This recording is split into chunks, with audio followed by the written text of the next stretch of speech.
Good afternoon and welcome, everybody. This would be the Jeff Cameron Show right here on 97.9 ESPN Radio. Thanks so much for tuning to it. I'm Jeff. That's Tom. Happy Lawn Maintenance Tuesday. We're online. ESPNTallahassee.com. That's where you go to listen live via the streaming free always.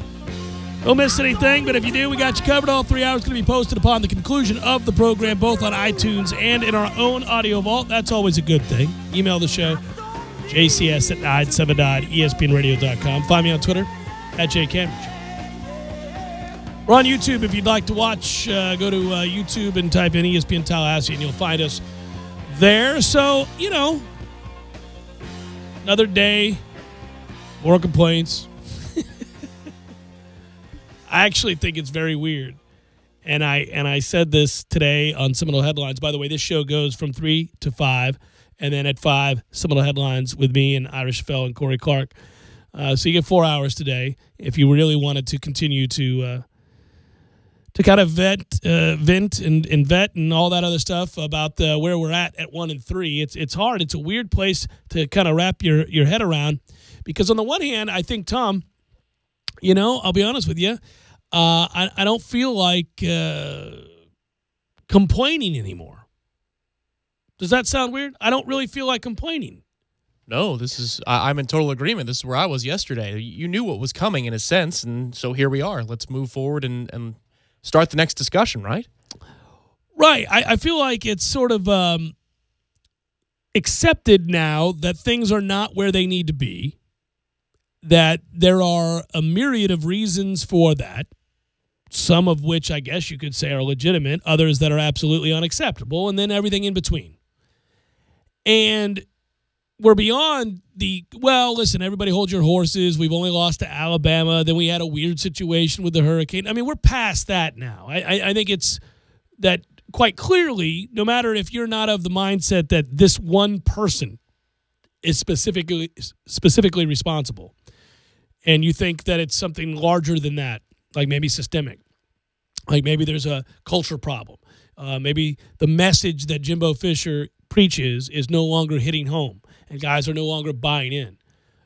Where you fall on that spectrum of blame, I don't know. It is different with everybody, and I get littered with a different group of ideas every day from people in email or Twitter or whatever it might be.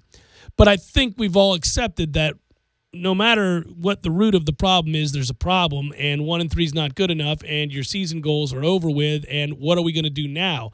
And what are we going to do now is a big question, because there are plenty of you out there who scoff at the idea that Florida State's going to go on the road and go and get a win relatively easily against Duke, whom they've always beaten soundly, even in years where they didn't look good, even in years where you thought, potential first loss to Duke is in play. They've always just smashed Duke. Yeah, even when others struggled, even when Miami lost to them and other teams lost to them, Florida State did. And I think that's where my head is at right now. And yet, that was met with some resistance today. I did the War Chant Report. I did Seminole Headlines. I'm doing this show now. I was on the phone with my dad. I've talked to a lot of people about Florida State today in a lot of different forums. And interestingly enough, there were plenty of people who took issue with my stance that, we'll go get a good win here. I'm more concerned about the Louisville game. Like they were of the, whoa, slow your roll there. I'm not so sure about that there, partner. Well, for me, I don't know that I'm looking at results as much as I am what pieces do you have. It's kind of like, if the program was a sports car and Jimbo's the driver and the engine is, the players, the coaches, the infrastructure, the process. Well, the check engine light's on, you're pulled over, and we're going to have to repair this engine. So what can I keep? What do I need to replace? Because I need this car to take me back to where it took me. Yeah, I got to get back to humming. Got to get back to moving. That car's taken us on some great trips in the last few years, hasn't it? Not so much the last couple of years. And some people would say the check engine light's been on for a long time. Either way, to me, the results, I don't know what this record's going to look like.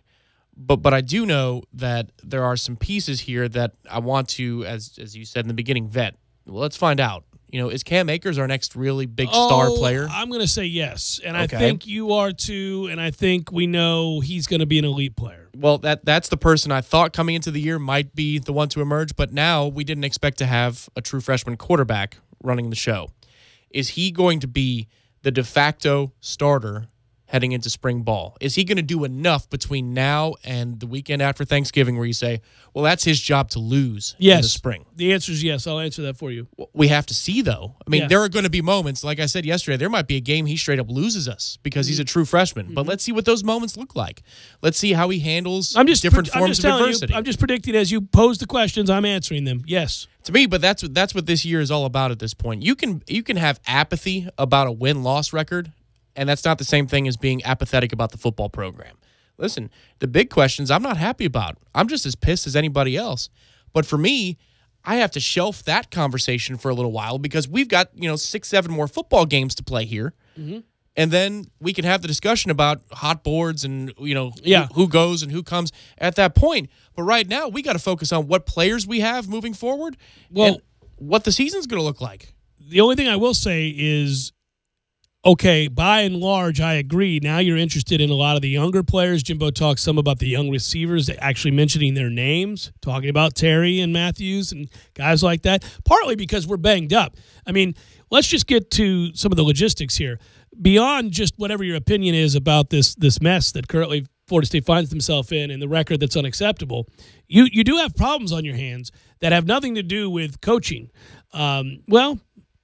Maybe not directly, but some would argue, I think you could tie some things into coaching here. But the point is when a guy gets hurt, that's not a coach's fault. So you've got a Keith Gavin injury that is sounding more and more like he's not going to be able to participate this weekend. Okay, well, he was semi-dependable. And Auden Tate is dependable, but he's hurt and misses a lot of time and has a really bad shoulder. So even your most reliable, buttoned up, hardworking, dependable guy has an injury problem. Now you're turning then in that situation to guys like Nooney Murray, who are talented but wildly inconsistent. At this point, George Campbell, I don't think you can trust that he's going to consistently make plays for you, but he occasionally flashes. The point is you don't have a lot you can hang your hat on in terms of health and consistency at the wide receiver position to go along with a true freshman quarterback, to go along with adversity that you're not used to dealing with and seeing at Florida State. So there are concerns that there is still another depth to plummet too. I don't think so. You say I'm not so concerned about the record. I agree, but when you start getting into Florida territory, I mean, why do we make fun of Florida? Because a school that went 4-8 with those resources and that talent deserves to be made fun of. If you get to where you could do that, where you could have that kind of year, record does matter. If you're going to lose the bowl streak and the winning season streak and some of the great hallmarks of what this program is, no, that matters. You're right, it matters, but we're on the trajectory altogether at this point. And we're not on a sub 500 trajectory, I don't think. I think if we're teetering on that. Yeah, I'm saying if you beat the teams that you're favored to beat, Duke, Boston College, Syracuse, Delaware State, that's 4 more wins right there. That gets you to 5, which means worst case scenario, if you lose every borderline game, you're 5-5 going into Florida? Right. So you're going to Florida to try to stay bowl eligible. Not acceptable, but beats the alternative to this sub 500 sort of layout we're talking about. I guess what I'm saying is, and maybe it's just because I'm not, fire and brimstone. You have a disastrous trajectory right now. You're 1-3. I mean, you're 1-3. You're 1-3. 1-3. So, your losses are to Alabama, NC State, and Miami, all of whom are ranked. Yes, that's bad. You got to beat somebody every now and then, especially teams that are good because, you're Florida State and you ought to. But you haven't had the easy wins yet on your schedule. You got one with Wake, which turned out to be really, really hard. Mm-hmm. But the wins that you pencil in that are universally penciled in before the season begins, even by the most pessimistic of fans, if you don't get those, then we have a larger problem. Well, I guess so, but I mean, this is a coach who's not going anywhere no matter what the record is, right? So it's just a matter of how many coaches underneath Jimbo Fisher are changing from this year to next. To me, that's a discussion that we're having no matter what the record is. So I agree. What players do we have to work with? That's where I'm focusing. And of course, I'd rather win out. I'm not apathetic about are we going to lose all of our games or win all of our games, and it doesn't matter to me one way or the other. I'm just saying that right now you got a mess on your hands. We'll see how big the mess is, And we'll see what kind of players we have and what kind of heart this group shows for the remainder of the season. But that's important. That's an important distinction there. Last year's team at times made you question their heart, made you question whether or not they cared. This year's team hasn't done that. They haven't done that. I really, really didn't like last year's team. I mean, the North Carolina game made me not respect them. And that was a place no fan, no alumnus, nobody ever wants to get to where they just didn't respect the team.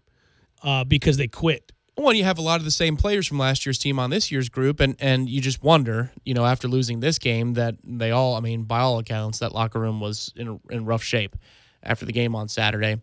And you have a defensive, I mean, Derwin James is being asked today about Charles Kelly and what's wrong with Charles Kelly. I mean, how does that not permeate to some degree a locker room? The question is, does it make its way onto the field and from an effort standpoint?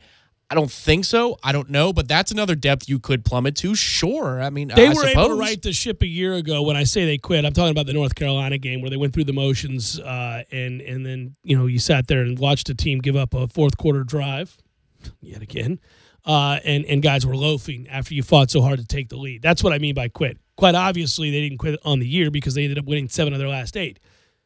But that team showed those signs and those characteristics that that aren't redeeming. This team hasn't shown that. They just haven't found a way to make the plays in critical moments to win football games, and that's because, in large part, we'd say that they're not getting the most out of their abilities, and that's on coaching. Yeah, to me, just again, what the rest of this year is about, that engine needs an overhaul. I think we can all agree on that now. Some were out ahead of it, some weren't, and we'll see how many coaches are new to the staff from year to year. It's just, what can I keep? What is worth building around? What is worth getting excited about? Again, you're right to list all of the things and all the players on offense that may or may not be there on Saturday. Players you can count on, players with experience, and some of both. But I'm excited to watch, James Blackman and Cam Akers. I'm excited to watch them grow because you know what? The bowl streak is on the line, but outside of that, in a game with Florida later in the year, you've lost everything else, sure. So let's watch them grow. This is an unfortunate circumstance to be in, but it's a circumstance where you can watch a couple of true freshmen grow on the job, and so that next year and in 2019 they can bank on these experiences, and they'll make them better football players. It's empty. It feels empty and hollow.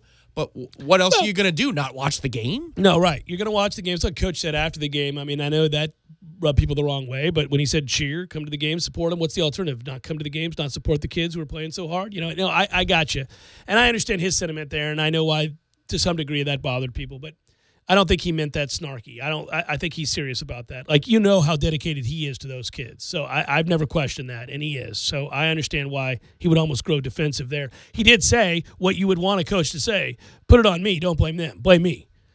Well, good. I'm glad he said that. It's important to say that. And it's important to say it over and over and over again, by the way. I think you have to show that you're taking full you're fully accountable. You have to be able to say that over and over again and not put it on the players. Yes, there are plays the players can execute that would make life easier. Sure, that's all well and good, but they're not, and that's back to coaching. And you have to take onus on that. You take ownership of that.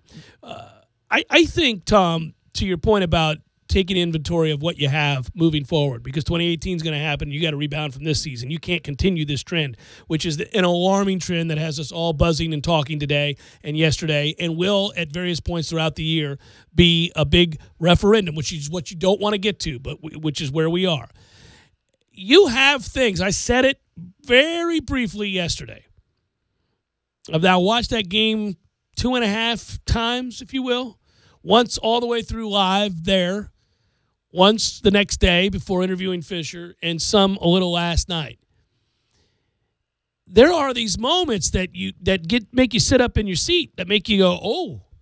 And whether they're Cam Akers moments or they're James Blackman moments or whatever it might be, there are these moments where you go, okay, he's going to be a good football player, and we need this to be in sync with this, and we're going to be all right.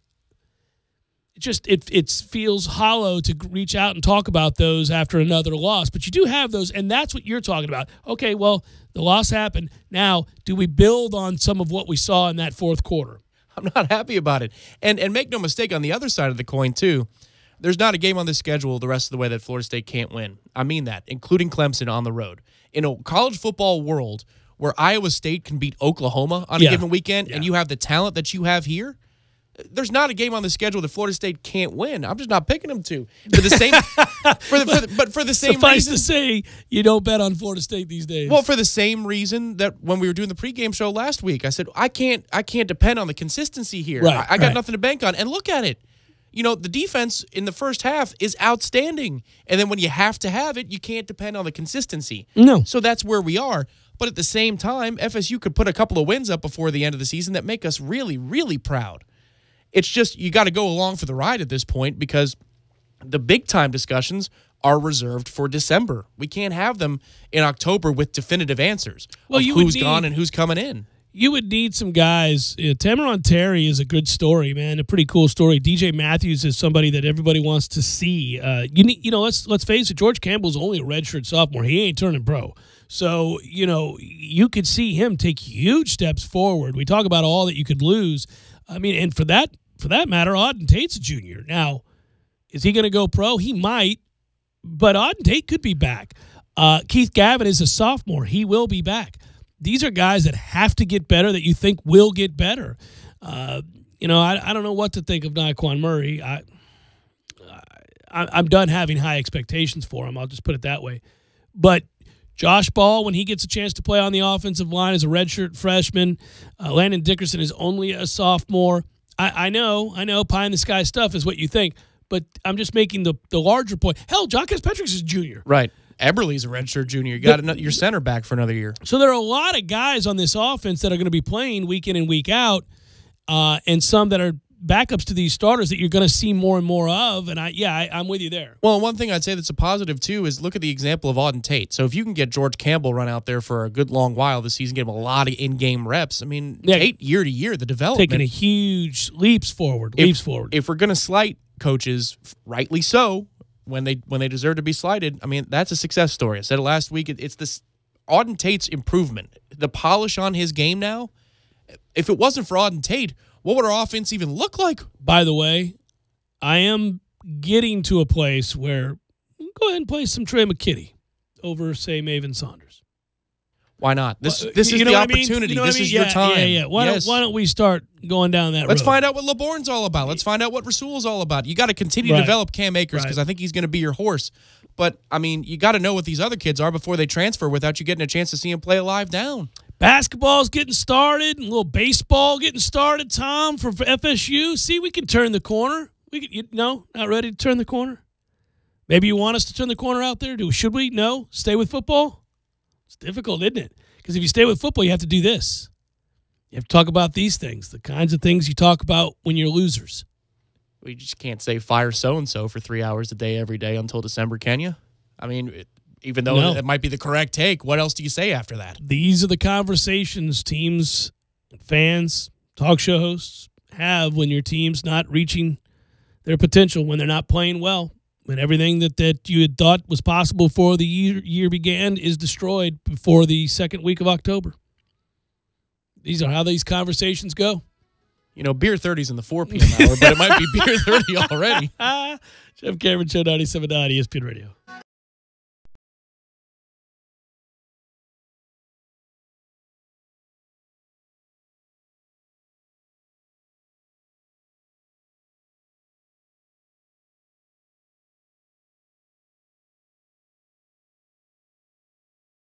When you're in need of auto repairs, look no further than Nice Tire and Auto Service. Nice has been in business for 16 years with long-term, knowledgeable sales associates. They have the latest wheel balancing machine in the industry. And for passenger vehicles, they service AC, brakes, suspension, tune-ups, and much more. Never sit through a long wait. Nice Tire and Auto has 10 service bays to get you back on the road quickly. If you have tire problems, check out their large inventory with various Goodyear and Michelin tires. Nice Tire and Auto Service, 4792 Bluntstown Highway, 574-4100.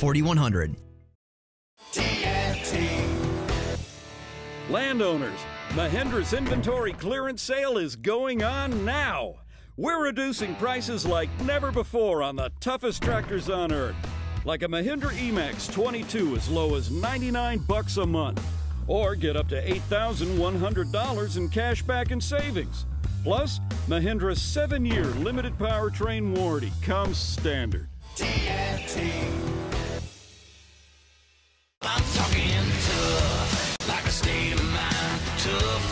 soldier on the front line.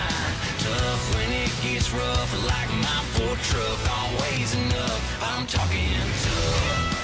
Franklin Spring Creek Ford, the place to find your next truck in southern Georgia. I'm talking tough. Hey y'all, we're Chris and Preston from Low Cash. Head to Franklin Spring Creek Ford and see them about all of your vehicle needs. Looking, he lost it to the end zone. It's Benjamin! Touchdown! With 13 seconds left. The 97.9 ESPN radio special is a must-have every Monday and Wednesday at the Corner Pocket. 10 mouth-watering wings, a fresh side of fries, and a chilled domestic pint of beer are just $9.79 all day long. Be sure and try the fish blend of sauces, a true wing eater's favorite. The Corner Pocket Bar and Grill. He's gone! Home of Trivia Tuesday, Beer Bingo Thursday, and the daily $7.99 lunch special. Contact your local CenturyLink retail store to enter for a chance to win the CenturyLink Ultimate Football Fan Experience, which includes a trip to the biggest game of the year. For eligibility and official rules, go to CenturyLinkFanForLife.com/FAQ. CenturyLink, your link to what's next. What am I going to do about Joey? He's staying so overwhelmed with homework, assignments, and tests. He's working so hard, but I don't know how to help. Hi, I'm Lance Davis. Let Engaged Academics help your child learn how to cope with the stresses of academics. Visit engagedacademics.org for more information. That's engagedacademics.org. Have you ever noticed when you report an accident or a claim to an insurance company, they are very eager to get you to one of their approved body shops. They say that they guarantee the shops work, but what they're really saying is the shop works for them, not the customer. So choose a shop that is working for and looking out for you, someone you trust. It's your choice. Lisa's Paint and Body. License number MP46050.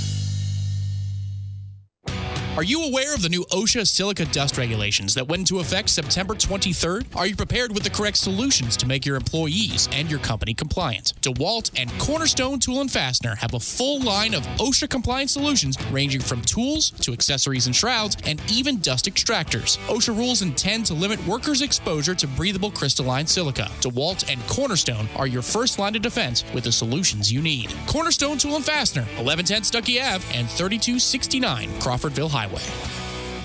Look at that mouth. That poor, parched mouth. So dry. What'd you eat for lunch? Chalk dust? Did your mouth cannonball into a barrel of mothballs? You're being awfully quiet. Is that because your mouth feels like the business end of a Dremel saw? Is it because your mouth just wrote a haiku and all 17 syllables were dry heaves? You're so parched. You know it. I know it. The entire radio knows it. Just admit it. You want a Mountain Dew. Your mouth feels like it just inhaled the insides of a punching bag, and the only remedy is that neon green potion. Right now, your mouth could be tongue bathing in the refreshing citrus kick of Mountain Dew. Instead, it feels like you've been motorboating King Tut's sarcophagus. Show some mercy. Crack open an ice cold Mountain Dew. You know your mouth wants you to. Do the Dew.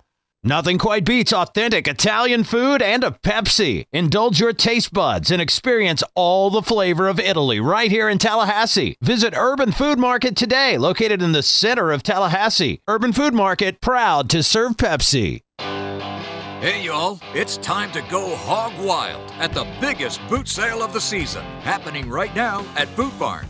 Whether you're looking for classic styles, boots with something fun like fringe, or the largest selection of work boots for the job site, now's the time to shop at Boot Barn, where you'll find savings so big you won't have to break the piggy bank. Right now, save up to $50 on thousands of boots and go hog wild for new boots at Boot Barn. You're locked in with the Jeff Cameron Show on 97.9 ESPN Radio.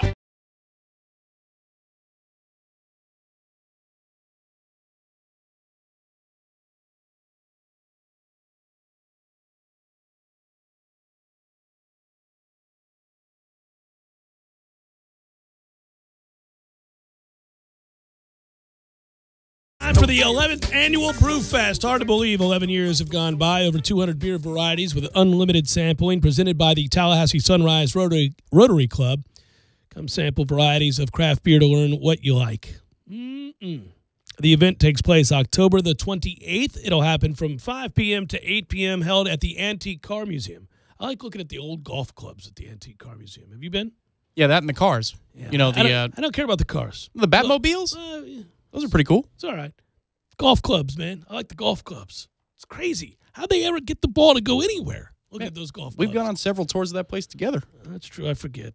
We used to go there all the time when we cared about the stupid preseason signing day coaches thing. Remember that? Yes, I do. You take issue with the way that I'm labeling it? Well, it's got its value. I like it sometimes, but, Yeah. Anyhow, the 28th from 5 to 8 p.m. held at the Antique Car Museum. General admission is $39 with food available for purchase. VIPs have exclusive access. You get there even earlier. You can get there from 4 to 5. So that way your Brewfest is from 4 to 8. See what I'm saying? See what I did there? Then when that event says you can go up to that room that's kind of back away in the corner. Yeah, that's where I go. Right. That room. Mm-hmm. I like that room. All net proceeds go to charity, which is the best part about this. Brewfest sells out quickly, so get your tickets now. Visit the Facebook page or brewfesttallahassee.com for event details and ticket information. There you go. Yay, Brewfest. You might want to be listening to us over the next weeks. We may be giving some tickets away, huh? That is a tradition of this show since long before my time, that's for sure. I watched last night's Monday Night Football game, and, all right. If you're the Bears and you're probably happy, at least you have a reason to tune in each week. That's what we were kind of talking about with this football team of ours at the collegiate level, that now you kind of get a chance to tune in each week and see the growth of Mitchell Trubisky. The game itself was Well, I think Mitchell Trubisky's first throw was probably his best throw into a window that I don't know was there, and somehow he completed it. Yeah, but the rest was 12 of 25 for 128 whopping yards and a pretty crucial pick with the game in the balance. Yeah. Yeah. Yeah, that was about right. No, that ain't going to happen. Long year in Chicago. Oh, yeah. It's a long – well, they don't have any receivers. That's the hard part. They could work with that running game if you had to defend something on the perimeter, but you don't have to defend anything on the perimeter. You know who's a really good backup? Case Keenum. Case Keenum has turned into a NCAA record holder, I think, for passing. He could be. I think he is. He just surpassed chucked it all over the lot there. He said, Timmy Chang, take some of this. Sorry-ass Timmy Chang. You remember getting into those debates with people? I remember somebody telling me, Jimmy, he's going to be the guy. He's going to get out of it. That is all the byproduct of that offense. They're going to beat the hell out of Georgia in the Sugar Bowl. That's what Hawaii's going to do. That was a good one, right? Good old Hawaii. You're right. There's just nothing there. When you're throwing to Wright and Cunningham, and that's what we got here in Chicago. That's a tough time. Yeah. 20-17, and I stayed up because I have a football addiction. I'm watching the end of this game going, why am I still awake? This may go to overtime, and I'm going to continue to watch this game. I do think, and I agree with you, we saw pretty much the coolest play of the year with the option to Trubisky. That play is awesome. That was listen, I guess if you're Chicago, you'll never have a chance to use it this year in the postseason, so you might as well break it out now. But that's something you save. The double shifty is just incredible. We're going here. No, we're going back over here. Oh, I got you. No, you don't. Here's a little pitch you do. That made watching the bulk of that game thoroughly satisfying. Just that because you saw that play? Yes. Oh, that was just in real time. Whoa, you're going to have an option pitch from your tight end after he's on an end around? Who, by the way, was a former option quarterback in college. So, see, this is what you find out. A little something. It comes around. Yeah. Learn on the Jeff Cameron Show. That's what you do. That's how that works. So, you know what we've learned so far in the NFL, because I really don't care about that game at all. So, let's just get to the bigger picture. We've now had most teams play 5 games. And you can get a sense of what – now you can start getting a sense of what somebody is or is not. We learned that, look, the Patriots at 3-2 are still going to win the AFC East. The Bills are not going to. The Jets at 3-2 are not going to. I know the Dolphins are 2-2. They're not going to. New England at 8-8 might win that division. They'll be better than that. They'll fix problems. They've begun that process already. But once again, they're going to get no competition out of the AFC East. That's what we've learned. Out of the AFC North, we've learned, nobody's any good at all. Not even the Steelers. Steelers lost to the Bears. They've lost, yes, to the Bears and got trounced by the Jags at home. Both of those games are at home where they used to be, just... And God forbid we take notice the way we do every time Jameis Winston throws an interception that Ben Roethlisberger gave up 2 pick sixes in this last game and personally cost him the game. I know Roethlisberger's won a Super Bowl. I got you. I'm just saying, my man just threw the ball to the other team twice for touchdowns and then proceeded to throw 5 picks. But, How about that clip of Leonard Fournette waving on the hit? He's it was a good selection. Yes. I believe we said before the draft when we were having this discussion, I said, give me Leonard Fournette all day long. That's he's a good player. Well, and that's big, strong dude. It translates. That's specifically the guy you want if you're Tom Coughlin and you're trying to, create a new identity with defense and toughness. Well, that's the back you take. And I'll give you another interesting development through the first 5 games of the season, and that is that the Jacksonville Jaguars could win the AFC South. And they don't have to be any good because I don't think they're great. They're just decent.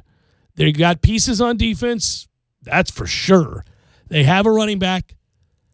Quarterback is suspect, but just don't make him have to win games, and you could get by. Houston, too many injuries, too many problems, 2-3. No. Yeah, Watt and Merciless going down. That is, merciless. It is. Tennessee, not any good. Colts, They could win. The Jags. Boy, you know what? We should parse off 2 NFC South teams into the AFC South, and we'll have 2 good divisions rather than one stacked one and one without much of anything. AFC West, the Chiefs, good on you. The Broncos, good on you. Unfortunately for you, Oakland, regression to the mean and injury. Yep, we thought this might happen this year. The Chargers, okay, so Chiefs, Broncos, gonna be a war. With the Raiders, though, the fascinating thing is Amari Cooper has just fallen off the face of the planet from a productivity standpoint. Crabtree's their best receiver this year, and it's not close. But Carr might be available this weekend.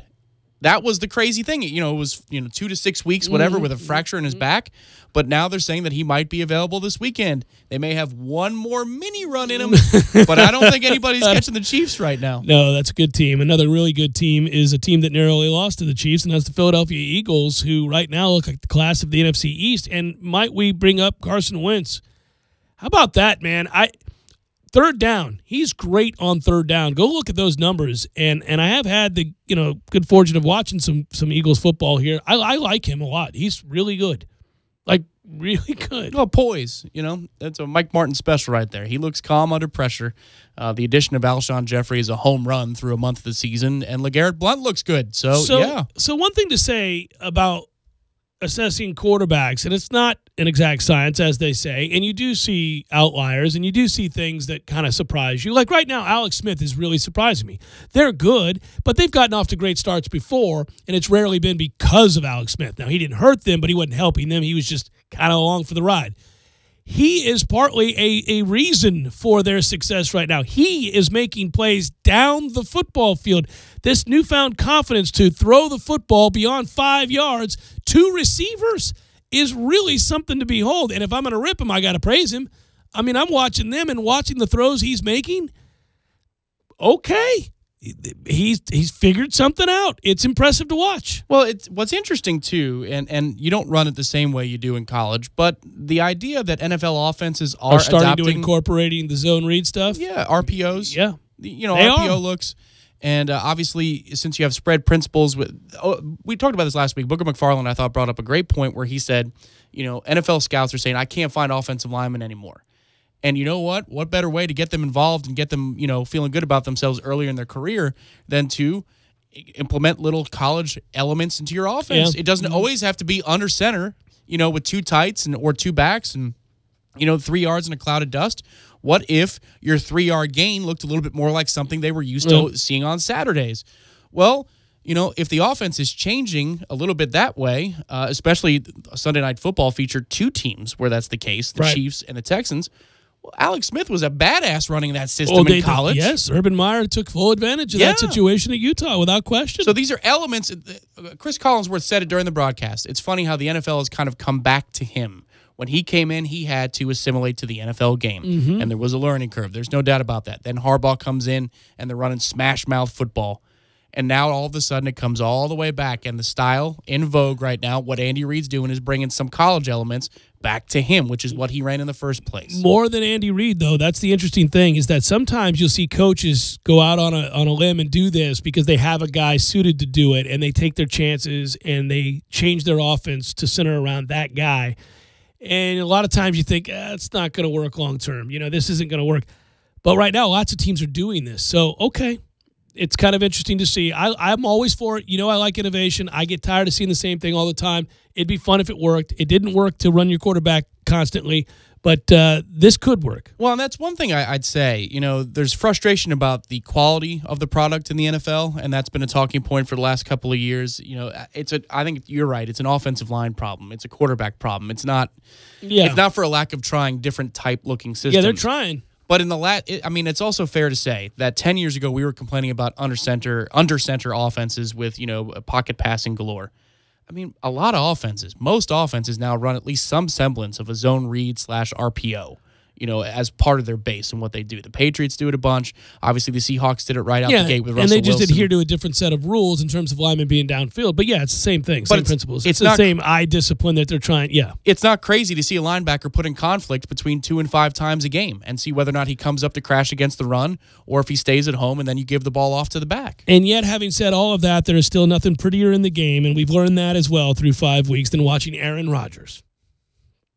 Because that's just it. There's nothing better than watching Aaron Rodgers. It's ridiculous. And it happened again over the weekend against Dallas, and we didn't get a chance to talk about it yesterday, but that dude is just wrong. And that game was compelling again. If the Cowboys and Packers want to play every weekend, they're fine with that. The NFL will be fine with that too. Man, that freaking guy. It doesn't look hard for him. You can't hope that your young quarterback can reach that place. He can't. None of your young quarterbacks can. Jameis never will. Nobody. None of them. You're getting to watch that, an all-time great, and none of these kids are getting to that. They're not. None of them. And he's doing it to scrap his way to 10-6, 11-5, and lose the second round of the playoffs. He's got nothing else, right? It's ridiculous. I'd be furious if I were a Packers fan. I'm like, you do realize we have Christ himself under center. Can we get this guy some help? Get him some disciples. Somebody, head quick.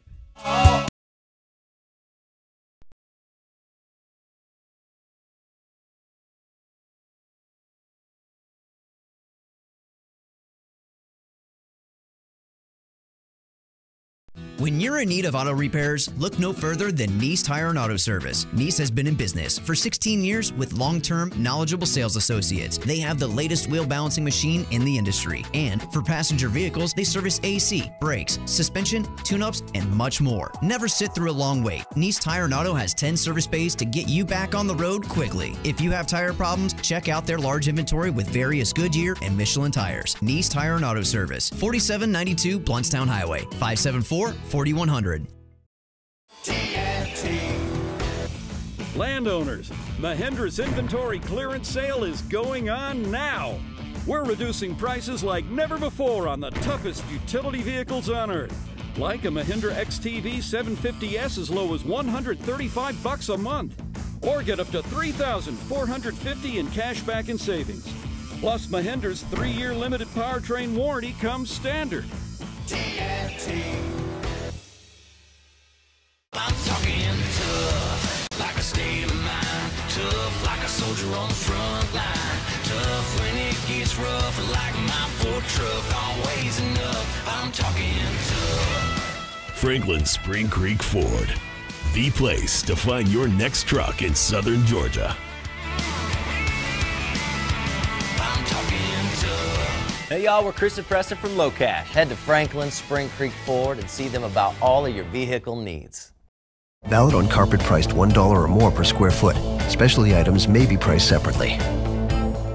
This is a court-ordered notice. Current and former BMW, Mazda, Subaru, and Toyota owners or lessees can receive payments and other benefits from a legal settlement related to allegedly defective Takata airbags in their vehicles. To see if your vehicle is included and to file a claim, go to autoairbagsettlement.com or call 1-888-735-5596. That's autoairbagsettlement.com or 1-888-735-5596. Get your weekend started right here on 97.9 ESPN Radio. Saturdays at 6 a.m. with Fishing Florida Radio. Listen to the three amigos, Boudreaux, Steve Chapman, and Captain Mike Ortega as they catch you up to speed on what's new and biting in the North Florida region. Big-time guests, celebrities, interviews, and 3 hours of the fishing info you need. Fishing Florida Radio is brought to you by Sea Quarters Marina off Highway 98 in Carabel. Sea Quarters Marina, your full-service marina, and presented by Hobbit American Grill, locally owned and operated since 1978.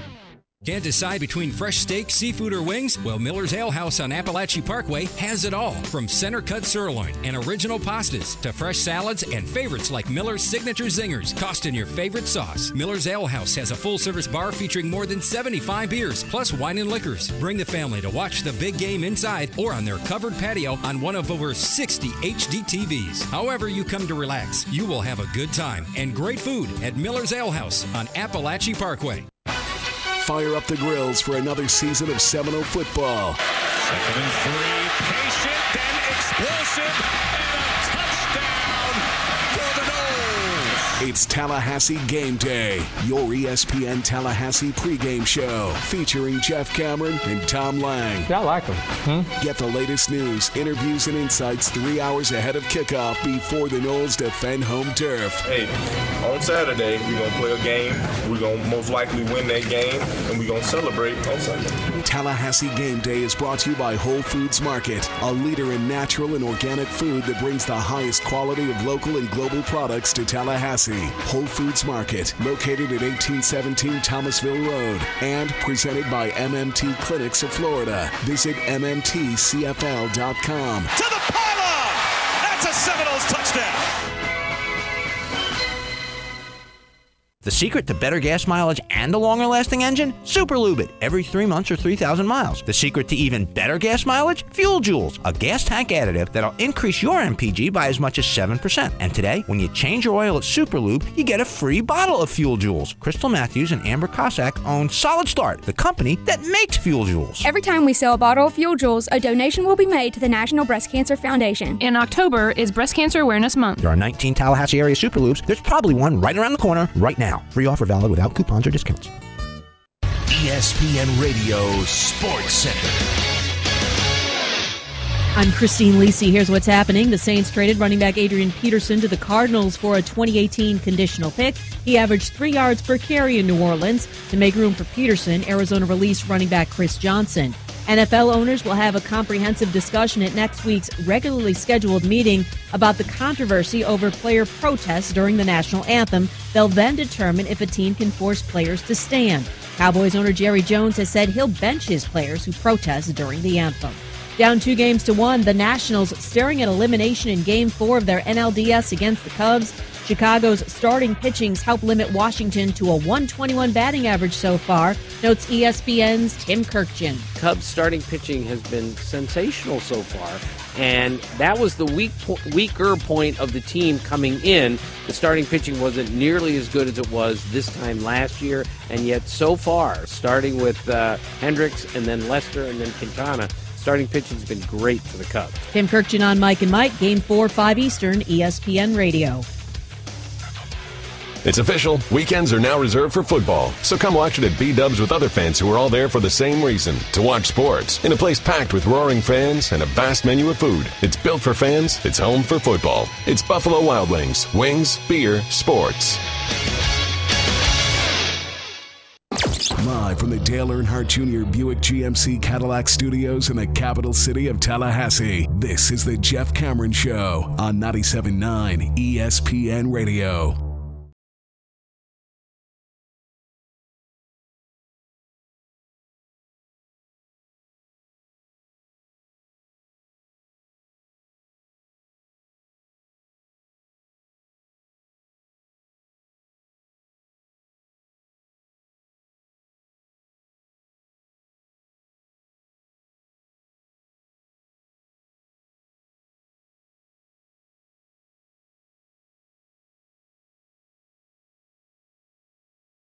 Jeff Cameron Show, 97.9 ESPN Radio.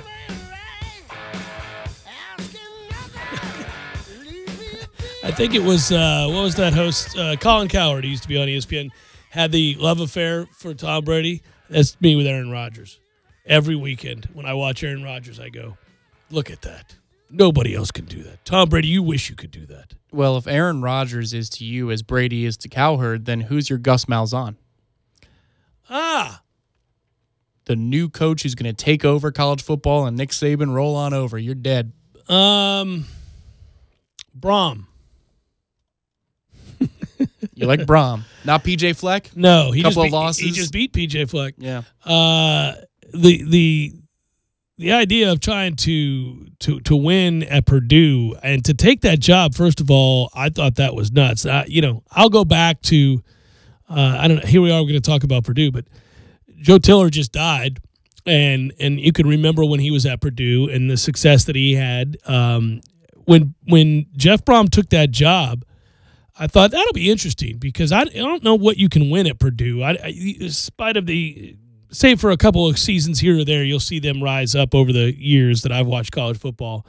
But already, if you think back to the Louisville game and how close they were, you can see the impact Jeff Brom is having immediately on that program. So he's doing a good job. That'll be a fun watch. I said his name just because he's fun right now, and obviously he's already making an impact on Purdue. It does get fun. I do remember, and it's been a while. And again, I know you're going to say, well, I don't really want to be in that place right now, Jeff. But when we began to have problems at Florida State at the end of the Bowden era, one of the things you did do was start to try to identify future coaches that you might be interested in someday being here.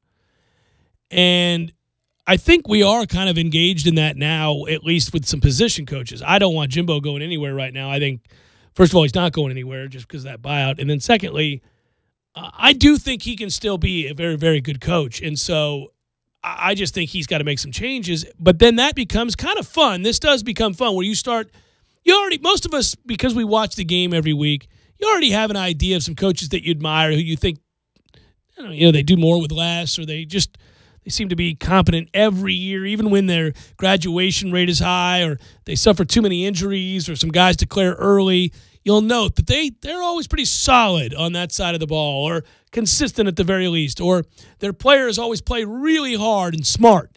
And so you start making that list, buddy. Well, to me, I think the one conversation about the big picture that we can have over the next couple of months as we turn in performance after performance is, are we going to return back to that question about offense and offensive coordinator and play caller? I mean, is that part of this year's discussion, or are we just talking about the usual faces that you see on message boards, the usual names that you see appear on message boards being replaced year to year? Because, if we're talking about an overhaul in a lot of different departments, then your list is all over the place. But if we're talking about very narrow, let's say segments of the ball, as in one segment of the ball, the defensive side, and then maybe a position coach or two, well, that conversation, obviously the scope is a little bit more narrow of who you're looking at and who you're interested in. I would say that the conversation shifts from maybe specific people that you want to come in to call plays, because Jimbo Fisher, I don't get into Jimbo Fisher, the play caller, all that often. I don't get into arguments about that too much. I think there's some things Jimbo doesn't do that I wish he would. I wish he'd go for it more often on fourth down. I wish we'd pick up the pace. If you're interested in an article about that, you got to give credit to Tomahawk Nation. But Elliott wrote an article today that's on, I think it's on SB Nation, about the pace that Florida State runs and the refusal to go for it on fourth down. Now, this has been a talking point for a number of years. We've talked about it on the air. Other people have written about it. Bud did a good job of really breaking down, just statistically speaking, what Florida State is. The point of me bringing that up is it's timely, because they had an opportunity in the first half to go for a couple fourth downs. When you're inside the opponent's 40, I'm pretty much, depending on the game situation, obviously, not in favor of punting.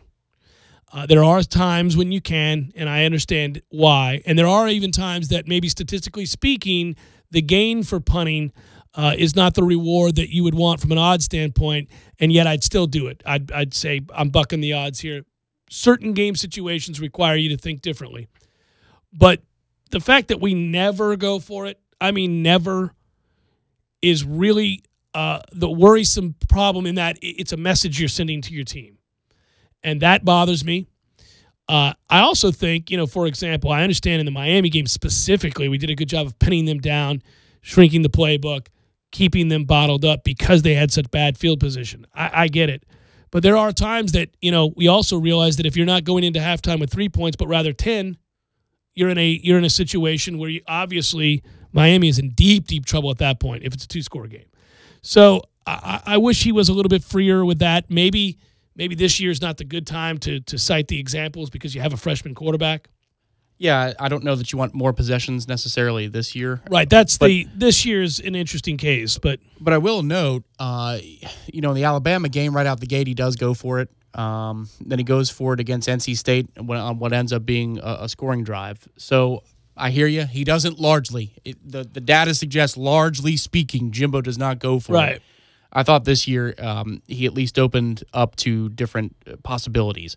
And if you recall, the DeAndre Francois rollout to the right on the 4th and 1 play, you may have a touchdown over the top, but it's an RPO call. I mean, that's a 2-for-1 show of perhaps some evolution.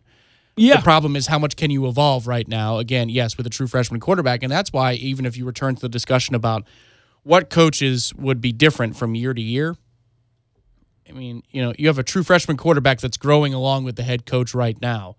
Would you want to bring in a different philosophy altogether on offense as you're developing James Blackman? If he is, in fact, your guy, I think the overriding principles need to still remain in the hands of Jimbo Fisher.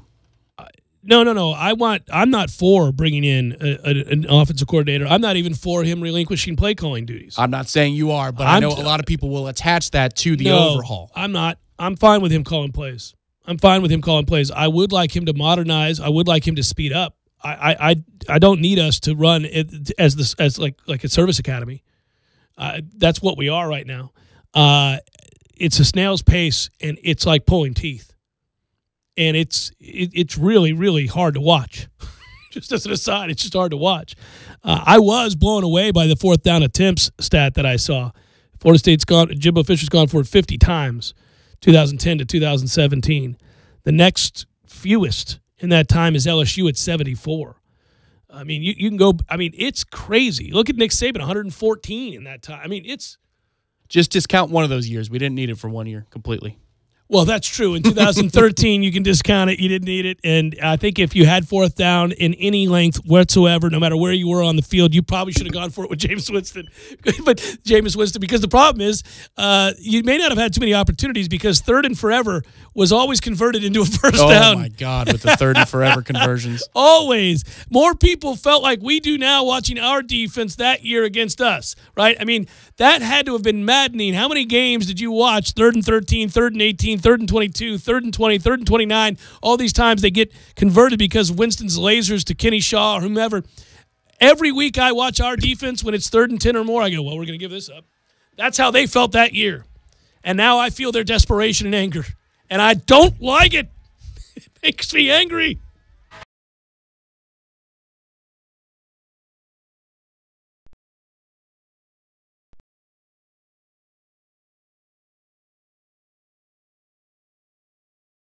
When you're in need of auto repairs, look no further than Nice Tire and Auto Service. Nice has been in business for 16 years with long-term, knowledgeable sales associates. They have the latest wheel balancing machine in the industry. And for passenger vehicles, they service AC, brakes, suspension, tune-ups, and much more. Never sit through a long wait. Nice Tire and Auto has 10 service bays to get you back on the road quickly. If you have tire problems, check out their large inventory with various Goodyear and Michelin tires. Nice Tire and Auto Service, 4792 Bluntstown Highway, 574-4100. Landowners, Mahindra's inventory clearance sale is going on now. We're reducing prices like never before on the toughest tractors on earth. Like a Mahindra E-Max 22 as low as $99 a month. Or get up to $8,100 in cash back and savings. Plus, Mahindra's 7-year limited powertrain warranty comes standard. I'm talking tough, like a state of mind. Tough, like a soldier on the front line. Tough when it gets rough, like my Ford truck. Always enough, I'm talking tough. Franklin Spring Creek Ford, the place to find your next truck in southern Georgia. I'm talking tough. Hey y'all, we're Chris and Preston from Low Cash. Head to Franklin Spring Creek Ford and see them about all of your vehicle needs. You can always count on the crisp, refreshing taste of Bud Light, just like you can always count on reliable Ralph. Ask him to move that couch he moved for you last summer. Ralph will do it. Need a ride from the dentist? Better call Ralph. And he won't even film you after the laughing gas and put you online and get millions of views. He's Reliable Ralph, for Pete's sake. Reliable Ralph is famous among friends. He deserves a Bud Light. Enjoy responsibly. Bud Light Beer, AB St. Louis, Missouri. The big game is almost here, but you can't afford to go because ticket prices are through the roof. Don't worry, we got your back. Anytix.com offers you the lowest price tickets, guaranteed. Anytix.com doesn't mark up tickets. Anytix.com has zero. That's right, no buyer, seller, or service fees. For a small monthly fee of $9.99, you get access to all their wholesale tickets. Go to Anytix.com today. That's Anytix, Tixx. Enter the coupon code ESPN Tally and get 20% off your subscription. Anytix.com, changing the way you buy tickets. Have you ever noticed when you report an accident or a claim to an insurance company, they are very eager to get you to one of their approved body shops. They say that they guarantee the shop's work, but what they're really saying is the shop works for them, not the customer. So choose a shop that is working for and looking out for you, someone you trust. It's your choice. Lisa's Paint and Body. License number MP46050. At Progressive, we think your floral boutique is the bee's knees. In fact, it's all the bee's knees in every hive of bees in all the trees from here to Belize. Please. Everyone agrees. You deserve the expertise of Progressive Business Insurance, with over 40 years of experience helping busy bees and their knees glide with ease like a gentle breeze. So whether you're a worker bee, a queen, or none of these, buzz over to progressivecommercial.com if you please. Faster than a bee's knees as he pollinates the leaves of 3 trees. Progressive Casualty Insurance and Affiliates. Contact your local CenturyLink retail store to enter for a chance to win the CenturyLink Ultimate Football Fan Experience, which includes a trip to the biggest game of the year. For eligibility and official rules, go to CenturyLinkFanForLife.com/FAQ. CenturyLink, your link to what's next. Football season is in full swing, and so is AAA One Transmission. AAA One Transmission is locally owned and operated by Tim Pridgett, who's been servicing the Tallahassee area for over 37 years. Brakes, transmissions, electrical systems, tune-ups, and battery checks. No matter what ails your vehicle, AAA One Transmission can make your automobile healthy again. Don't put off your auto repairs. Stop it at 1023 North Monroe Street or call them at 222-2532. You check things all the time, like your email every 10 seconds, or your ex's Instagram. But what about checking something as important as your credit? Well, Discover makes it quick, easy, and best of all, free. Discover is now offering FICO credit scores to everyone for free, even if you're not a customer. And checking your score won't hurt your credit. We call it the Discover Credit Scorecard. And once you know your score, you should check to see if your current credit card is the best fit for you. Check your credit, compare your card. Go to discover.com/credit scorecard. Limitations apply. Broadcasting live from the Dale Earnhardt Jr. Buick GMC Cadillac Studios. This is 97.9 ESPN Radio, WTSM, Woodville, Thomasville, Tallahassee. ESPN Radio Sports Center. I'm Christine Lisi. Here's what's happening. The Saints traded running back Adrian Peterson to the Cardinals for a 2018 conditional pick. He averaged 3 yards per carry in New Orleans. To make room for Peterson, Arizona released running back Chris Johnson. NFL owners will have a comprehensive discussion at next week's regularly scheduled meeting about the controversy over player protests during the national anthem. They'll then determine if a team can force players to stand. Cowboys owner Jerry Jones has said he'll bench his players who protest during the anthem. Down 2-1, the Nationals staring at elimination in Game 4 of their NLDS against the Cubs.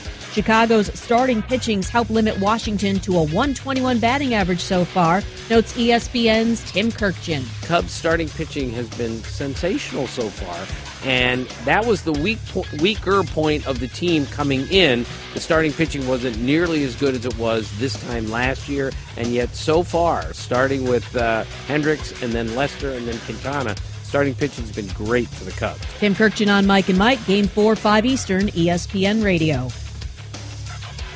It's official. Weekends are now reserved for football. So come watch it at B-Dubs with other fans who are all there for the same reason, to watch sports. In a place packed with roaring fans and a vast menu of food. It's built for fans. It's home for football. It's Buffalo Wild Wings. Wings, beer, sports. Live from the Dale Earnhardt Jr. Buick GMC Cadillac Studios in the capital city of Tallahassee, this is the Jeff Cameron Show on 97.9 ESPN Radio. Lawn Maintenance Tuesday, presented by Miller's Tree Service. Call Miller's today at 894-TREE. That's 894-8733.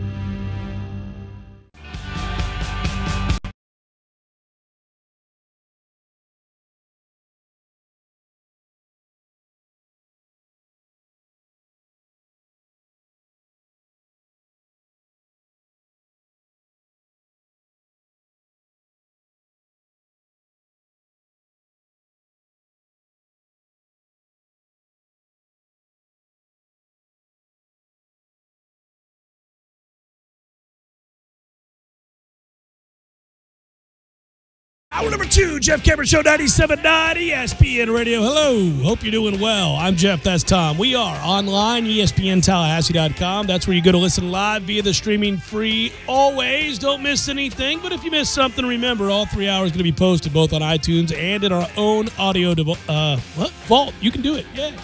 I have struggled to speak today. Not good for a person paid to speak. JCS at 979 ESPNradio.com. The email address on Twitter, it's at JCameron Show. WTSM app for your mobile devices. And we're on YouTube if you want to watch us perform the show. ESPN Tallahassee on YouTube.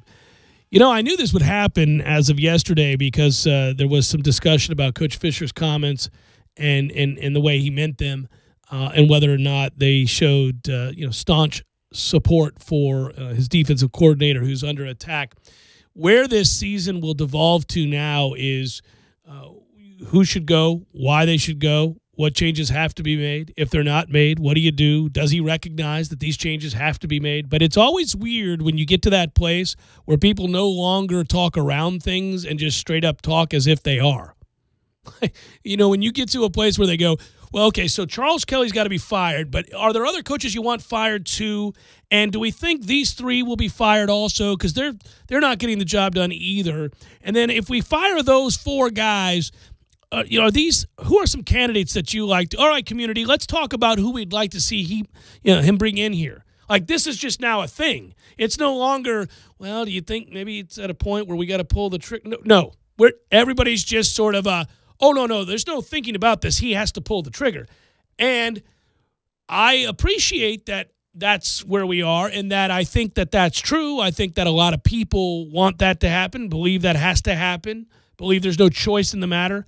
I'm not sold that the head coach believes that just yet. Well, to me, there's nothing we can do for another 7 weeks. It's not like the candidates are just going to be lining up and resigning from their current positions and then coming to Tallahassee and saying, can you look at my resume, please? And let's talk because I want to take the next job. I don't know. Maybe yesterday was a little bit too soon to not be fire and brimstone, or to have moved on. But I agree. I think we're past that point of the discussion. But it's just until we get into December, you can't know. So you're stuck. You're stuck watching this team for the next. And listen, it's your choice.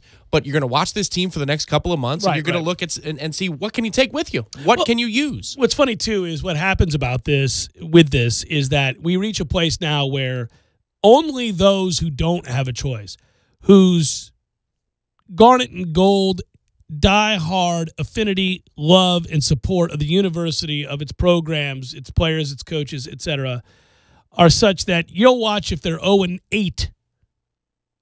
You can't help yourself.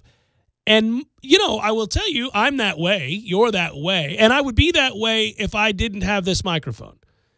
I'm still going to watch. I mean, when the Bucks, only after, and they're pros, so it's different, but only after season after season after season of incompetence did I finally stop watching on Sundays. And even then, I didn't fully stop watching. It's just that if some other cool opportunity came up, I went and did it. I chose to do it. So, like, if you would have called me, 7-8 years ago when we were in the midst of just being pitiful and said, hey, man, it's a beautiful day outside. It's like November, and it's a high of 64, and, we've got a 1 o'clock tea time somewhere. I'm going to take you up on that. You know what? The Bucks aren't going to get my attention at that point. But if I didn't have something to do, I still watch the Bucks, even when they were, 3-7 or something. I'd still watch them. Yeah, don't get me wrong. I'm gonna watch because there's some things I'm excited to watch. That's the kind of perverse thing, if you will, because we're way below where expectations should be. But there's some things I'm excited about moving forward. You're gonna have a lot of this team back next year, and there are a lot of players that are worth rooting for. In fact, all of them, none of them have quit. None of them have quit on us. This isn't last year where you go, where this guy loafed, effort, that guy loafed, this guy loafed, that guy loafed. It's about these kids playing really hard, and they're not meeting their potential, but there's a lot of them that are going to be back next year as cornerstones to the 2018 season, and I hate that we're talking about next season, but what else are you supposed to do? Just yell at the screen every time we come up short on a third down or every time we give up a 3rd and 10? Well, man, you're going to be dead by the end of the year from cardiac arrest if you want to do that. Yeah, and I think this year is different from last year in a lot of other ways. There actually are areas where they've improved greatly, even on defense. There are. I know people don't want to admit that. There are. It's not good enough. I'll grant you that. And at a place like this, you ought to have elite. You ought to have great. You ought to have a defensive coordinator that looks an awful lot like Brent Venables. So I got you. But they are better in some ways than they were. Certainly the defensive statistics right now are a lot better this year than they were last year. That I know that's misleading because we haven't played the same sorts of offenses, but we have played 3 really good football teams and lost to them. I mean, there's no doubt about that. I think NC State's going to have a good year. They're already having a good year. Their one loss is a fluke. They shouldn't have lost that South Carolina game. That just got to kill them. And obviously, I think Alabama's very, very good. I'm interested to see what – I really am, and I don't want anybody to think this is sour grapes. I'm really interested to see what Miami ends up being this year. I'm not one of the guys that says, based on what I just saw, they're back. There were some things exposed in that game that if I'm a Miami fan, I'm a little concerned with. The funny part is I'm preaching, and usually what I'm feeling is, man, this is who they are, who this squad is, the 2017 Florida State football team is. We'll see about the program, but this is what the team is, so let's act accordingly. But then you say, well, they lost to 3 good teams. I go, well, the hell with that, Jeff. That's complete BS. No, I'm not saying it's okay to lose every time you play somebody who's any good. I mean, that's basically what we've done, and our lone win is a nail-biter, pull it out your butt at the end kind of a win. I mean, we could very easily be 0-4. And, of course, if you're the eternal optimist, you go, well, short of special teams, we could have beat Bama. We had the lead in the second quarter. We should have beat NC State. And, we did beat Wake, and we had Miami beat. And we could be 4-0. Well, no, we're not. Ira's point yesterday on the show about not making winning plays is apt. They don't. When the game is on the line and you got to make plays, they don't make them. Defensively, I was going to say, yeah, because your quarterback has done it 2 weeks in a row. No, defensively, they don't. Yeah, they don't make plays. And actually, here's the other part, and this is why you'll watch Saturday. I hope they've got something they can hang their hat on to offensively, because that doesn't deserve a pass. They've scored a grand total of 6 touchdowns in 4 games. They don't score in the red zone, not touchdowns anyhow, and when they get inside the other team's 50, it's as if everything beyond the 40, as Corey wrote, is poison. There's no chance to get beyond it. And they call very conservative plays. He is really afraid of that young quarterback making mistakes. So you get 3rd and 7, you're going to run the ball and kick your field goal. Yeah, and again, we talked about this a little bit yesterday. I understand that when it's 10-10 in the second half and, you come back and the momentum of the game being what it was, Miami had asserted itself. So now you put that number on the board and you think, well, what are you guys going to do now? Right. Miami responds, obviously, it does twice. So did Florida State. So did we. Weird. But, in the first half, when you're trying to establish something and you got them pinned back and field position and the place is, just itching for you to do something, it's waiting. The whole season we've been waiting for something to say, okay, there it is. And then you call a 3rd and 8 run up the middle to Jaquez Patrick, which has a success rate of what? I mean, when you call that and it marches out in the field, what do you think the success rate of that play is going to be of getting a first down? Like 1 in 5, 1 in 10? Right. That's the hard part. But at the same time, I'm not saying that they're excused for the entire season, but it is a true freshman quarterback who's giving you flashes. And this is what we hoped we'd see the moment that Francois got hurt. And we've been talking, we had been talking for 2 or 3 weeks about who is James Blackman and what is he going to provide. I think he's provided more highlights than he has provided lowlights. There have been moments where you go, well, he's a freshman, but I think he's provided more moments for hope, which is why, again, I'm all in on Saturday. I'll be watching this noon kick, and I'll be watching the subsequent games because I want to see what this kid develops into.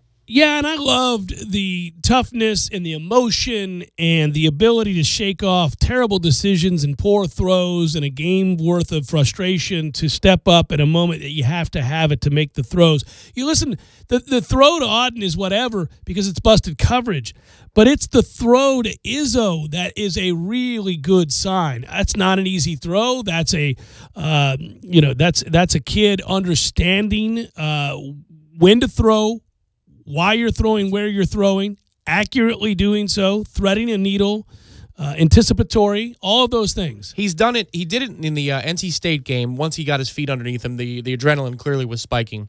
And he did it in the fourth quarter of this game. There's a couple of checkdowns he throws where he scans down the field, he's looking, and then quickly decides, you know what? Nope, not there. Let me get it out quickly. Those types of decisions, that's great. And let's be honest, maybe by the time we get through Thanksgiving in the Florida game, you'd say, I'm not so sure what we have at quarterback next spring. I don't know that I can be confident in anybody. But let's find out together. I think the answer is more likely to be, well, this kid's giving you something. But let's find out. That's why I'm tuning in. It's just I'm not going to tune in and say, well, we don't. Here's where we get right to the playoffs. And, we don't look like this team does. No, we don't. We haven't. We played 4 games. We don't look like a top 2 team. But know this, that if you do that, even with lowered expectations, which you have and I have and hell, everybody has to have by now, there is no way to watch one of our games with the considerable amount of talent that you witness on the field. Just athletically looking at what some of those kids can do, there's no way to watch it without getting angry. At some point, now you may be able to quickly get off of that anger and move on and chuckle or whatever it is you use to cope. You cannot watch us right now without getting angry. I'm in my 30s, man. I just start chuckling these days. Well, I chuckle a lot about things that make other people angry. It's stuff that maybe doesn't resonate with other people that makes me angry. Well, yeah, like special teams, too many men on the field kind of stuff like that. The dumbassery, 29 and 29, both on the field at the same time, which had we broke it for a touchdown would have been called that. Right. Yeah, situational stuff. That drives me nuts.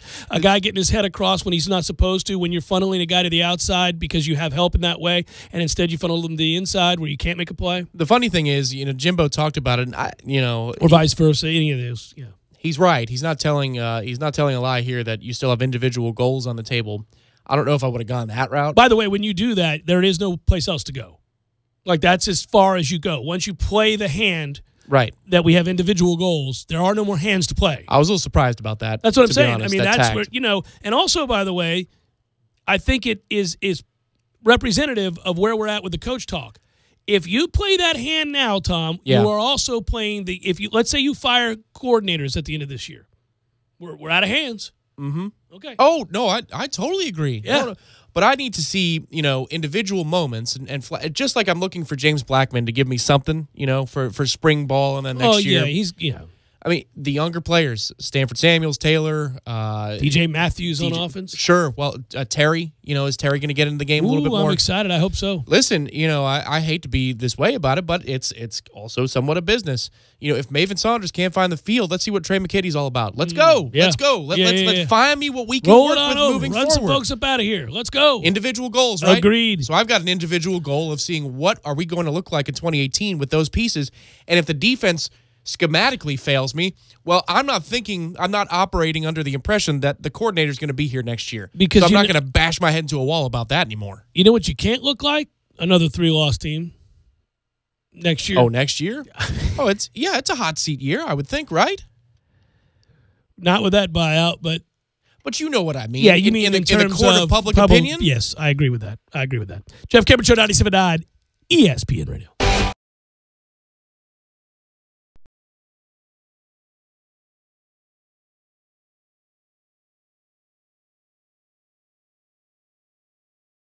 When you're in need of auto repairs, look no further than Nice Tire and Auto Service. Nice has been in business for 16 years with long-term, knowledgeable sales associates. They have the latest wheel balancing machine in the industry. And for passenger vehicles, they service AC, brakes, suspension, tune-ups, and much more. Never sit through a long wait. Nice Tire and Auto has 10 service bays to get you back on the road quickly. If you have tire problems, check out their large inventory with various Goodyear and Michelin tires. Nice Tire and Auto Service, 4792 Bluntstown Highway, 574-4100. Landowners, Mahindra's inventory clearance sale is going on now. We're reducing prices like never before on the toughest utility vehicles on earth. Like a Mahindra XTV 750S as low as $135 a month. Or get up to $3,450 in cash back and savings. Plus, Mahindra's 3-year limited powertrain warranty comes standard. I'm talking tough, like a state of mind. Tough, like a soldier on the front line. Tough when it gets rough, like my Ford truck. Always enough. I'm talking tough. Franklin Spring Creek Ford, the place to find your next truck in southern Georgia. I'm talking tough. Hey y'all, we're Chris and Preston from Low Cash. Head to Franklin Spring Creek Ford and see them about all of your vehicle needs. Behind Brugger's, best drink prices and juiciest burgers in town. Sexy French poodles, welcome. At Whole Foods Market, we believe in real food. Food that's full of nutrients. Naturally vivid and colorful, fresh and delicious. Food that connects you to your body, to the seasons, and to the natural world. We believe food should nourish you and help you think. It should help you feel calm, clear-headed, and strong. It should help you do more, sleep better, and wake up happier. That's food that lives up to its name. We believe in real food. Whole Foods Market. The secret to better gas mileage and a longer-lasting engine? Super Lube it every 3 months or 3,000 miles. The secret to even better gas mileage? Fuel Joules, a gas tank additive that'll increase your MPG by as much as 7%. And today, when you change your oil at Super Lube, you get a free bottle of Fuel Joules. Crystal Matthews and Amber Cossack own Solid Start, the company that makes Fuel Joules. Every time we sell a bottle of Fuel Joules, a donation will be made to the National Breast Cancer Foundation. In October is Breast Cancer Awareness Month. There are 19 Tallahassee area Super Lubes. There's probably one right around the corner right now. Free offer valid without coupons or discounts. Do you want the cleanest used car, truck, or SUV at the lowest price? FranksAutoWorld.com. How has Frank's Auto World become Tallahassee's fastest growing used car dealer? Simple. Frank carries up to 70 of the cleanest used cars, trucks, and SUVs, then prices them on the internet lower than the competition. Think I'm kidding? Type in FranksAutoWorld.com on your smartphone, iPad, or desktop. Get multiple pictures and even a free Carfax of each vehicle and a rating by Car Guru showing you the price is a good deal. FranksAutoWorld.com. Sports are defined by stats and performance, but here's a performance stat that no one wants to talk about. Erectile dysfunction affects half of all men over 40. That's 50%. If you're struggling with ED and other therapies haven't worked, isn't it time to feel like yourself again? Learn about a long-lasting ED solution from Coloplast to get you back in the game. Visit Dr. DeLay at Advanced Urology Institute, located at 2000 Centerpoint Boulevard, or call their office and set up an appointment today. 833-4DRDELAY. That's 833-4, Dr. DeLay. The sooner you seek treatment, the sooner you can get back to feeling like your normal self. That's 833-4, Dr. DeLay. Tallahassee loves the corner pocket as much as a crystal ball winning catch. He's looking, he lost it to the end zone. It's Benjamin! Touchdown! With 13 seconds left! The 97.9 ESPN radio special is a must-have every Monday and Wednesday at the corner pocket. 10 mouth-watering wings, a fresh side of fries, and a chilled domestic pint of beer are just $9.79 all day long. Be sure and try the fish blend of sauces, a true wing eater's favorite. The Corner Pocket Bar and Grill. He's gone! Home of Trivia Tuesday, Beer Bingo Thursday, and the daily $7.99 lunch special. You're listening to The Jeff Cameron Show on 97.9 ESPN Radio.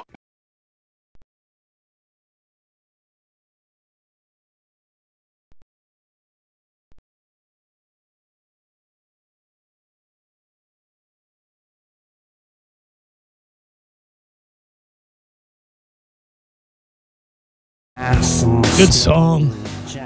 Jeff Cameron Show, 97.9 ESPN Radio. You know, It's only Tuesday, but I could understand if you would like to partake. Cue it up, good sir, because I think many people need this right about now. Count 'em up, pour 'em out. I'll just have a cup of coffee. There it is. It's Beer 30, brought to you by the 7th Hill Tap Room on Appalachia Parkway. Tonight is the Kick the Keg Tuesday special. That's a good thing. I know that a lot of you will be checking out of work here shortly. Perfect time for Beer 30, presented by our fine friends at the 7th Hill Tap Room on Appalachia Parkway. Kick the Keg Tuesday, where you can enjoy $3 select drafts. You can also catch the WarChant.com Man Cave show when we're there for some of these games in the future. We're not there tonight. We were last week. I'm about ready to ban the WarChant.com Man Cave show. We're not winning anymore, and I don't need to do these shows anymore. Must be my fault, huh? Because I think we're 0-3 we haven't won the week prior to the when we do the Man Cave show leading up. Tell them about the Cup Club, man. Well, I can tell you about the Cup Club. Woo! And I'll tell you about something else. Kick the Keg Tuesday. I got lots of things to tell you about. It's like Tapped Out Tuesday. That's and don't you want to tap out? Well, Sure. you can tap out with a nice cold beverage from our friends at the 7th Hill Tap Room. The Cup Club is very simple. For $10, just 10 measly American dollars, you get a green cup with the 7th Hill logo on it. And what it does is it provides you $1 off all drafts Monday through Wednesday from 7 p.m. to close, and all day Saturday as you watch college football. And you know what? If you don't want savings during certain college football games, I don't know when you want savings. That's true. Got to have the savings. Good stuff. Thanks to our friends there at the 7th Hill Tap Room. So I want to follow up on that story yesterday, the Oregon State story. You know how I suspected? I did the 2 fingers to my eyes, 2 fingers back to you, Coach Anderson. Mm-hmm. I think I may be wrong on this. I'm still waiting for the other shoe to drop. But I was reading in the Oregonian. You don't think there's a video like a certain O-line coach from Miami? Hey, you know what I didn't know about that coach at Miami hitting the line of coke there and filming? He was filming himself. So, admittedly, social media gets under my skin. It gets on my nerves these days more than it used to. So I'm spending less time on it for my own sanity. Like I don't, you know this. We're both very similar when it comes to the Facebook stuff. Every now and then, if you see a picture of your friend's kids or something, or family members post something, you're like, oh, that's nice. But we're really not active on that. Away from the station, we don't do much with that. No. On Facebook? No, not much at all. Right. So we're similar in that way. And I used to love Twitter and all that stuff, and I still like it as kind of a way to cull certain news stories and things like that. But I don't love it as much as I used to either, to be honest with you. And that would be something the company would yell at me about. But I just don't want to spend a lot of time there because it's addictive. And what happens? I see people that I love dearly just staring at the phone, constantly checking Twitter. I'm not doing that anymore. So anyhow, the point would be this: when I saw your boy doing the line of coke from the Dolphins, I didn't have the sound on. It was in passing. Oh. I didn't have any idea what was going on there. I just saw that there was a video of this coach for the Dolphins doing a line. And it was like one last glance at Twitter before we were getting ready to do a segment. I'm like, well, how about that? That guy's gotten busted. And then I remember as we were doing the segment thinking, well, who filmed him and why did he let himself be filmed? I didn't know he was filming himself and talking to a stripper. Oh, yeah. What in the world, my man? That's a crazy cool story. Also, out of control. If we're following the way that ESPN National is going, we have to say white powder because they can't confirm, exactly what it is. So he's just sniffing baking soda? Right, exactly. Sure. Yeah. Okay, right. So my man is doing cocaine, talking to a hooker. No, a stripper. Well, a model. Yeah. That's what she's calling herself, as a model. A model. Yeah. All right. There was a funny nugget today, too. Apparently, they were trying to negotiate an interview with her and more access to hear about the story. And apparently, Dr. Phil is the one that's trying to pay the most for this whole scenario. Wow. Yeah, so she's going to get paid. Oh, yeah. She's What going do to get paid those for shows pay? Apparently, a lot. Maybe a one-time, like a $50,000 or something like that. Like that'd be a lot of money. That'd be crazy to get $50,000 just for being a hooker or a model. You have an O-line coach sending you a video doing coke and you get 50 G's off of it. This is irresponsible on my part since we're talking about it on the air. But is that dude married? What's the deal with him? I don't know. I don't. My guess is he is. Just if I had to guess. Now I could easily find this information out. It's just one of those stories that I'm like, yeah, okay. Did you turn up the audio and listen to what I he have said? not heard a word. No. Is he talking nasty? Is that what he's doing? He's trying to talk? At the end, yes, but he mentions that she may or may not be keeping a kid. Oh, buddy. I mean, it checks all the boxes. Oh, so it's really... Yeah. Okay, so when we go to break, yeah, I'm that's gonna, anyhow, back to my original thing. I know we got to go to break. I read the Oregonian because I kept waiting for the other shoe to fall on Gary Anderson. He said that he was not going to hold the school hostage if things weren't working out in Corvallis, and that he was frustrated with the culture there, and that he was struggling, but that he was committed. Now he said some of that weeks ago, and obviously they're awful and they keep getting crushed. And he decided he couldn't flip the culture, and decided that it would be holding them hostage to try to negotiate the millions, and chose to walk. That's insane. What agent would let you do that? You don't need to do that. Like, that doesn't... Look, that's really sweet. The buyout is letting them off the hook. Right. Does he just love Oregon State that much? He's 7-23 in 3 seasons, and it's been a tough transition. I love Florida State. You love Florida State. There's lots of places and things and people we love. I have a contract. Things aren't working out. Both of us are unhappy. I come in and say, listen, you're unhappy. I'm unhappy. Things aren't working out. I'm not getting the job done clearly. You guys probably are starting to look around. I got it. Is there a way we can work out some sort of deal here that's good for both of us? But I'm not walking away from $12 million. I love the hell out of Florida State. But you're not. And I'd tell you, because I love the hell out of Florida State, I'd be more likely to take the money. Yes. Because I love Florida State. And I'd send a message. You giving me my money. Yes. I'm getting paid. You cutting all these corners. You giving me my money. Right. He's angry about the situation. He doesn't think the culture there is, yeah. Like he can't win. Why? No. You want me to work the pregame show for you? I'll do something for you. You're paying me. You're paying me, I'm though. getting paid. Mm-hmm. Yeah. And then we'll tell everybody on that pregame show why we can't win. I could do a Thursday feature, a Wednesday feature on like your whatever. That is nuts. My man said, to hell with it. Keep your $12 million. I know there are more important things in life than money. I know. But money helps a lot. You can do a lot of great things with money. Including, if you're just the most benevolent soul in the world, help tons of other people, including that university. But I'm getting my money. There's no way. That's nuts. Now, I might have negotiated down. I might have said, listen, you don't have to pay me the whole thing. Every red cent kind of a thing. Sure, No. Jeff Cameron Show 97.9 ESPN Radio.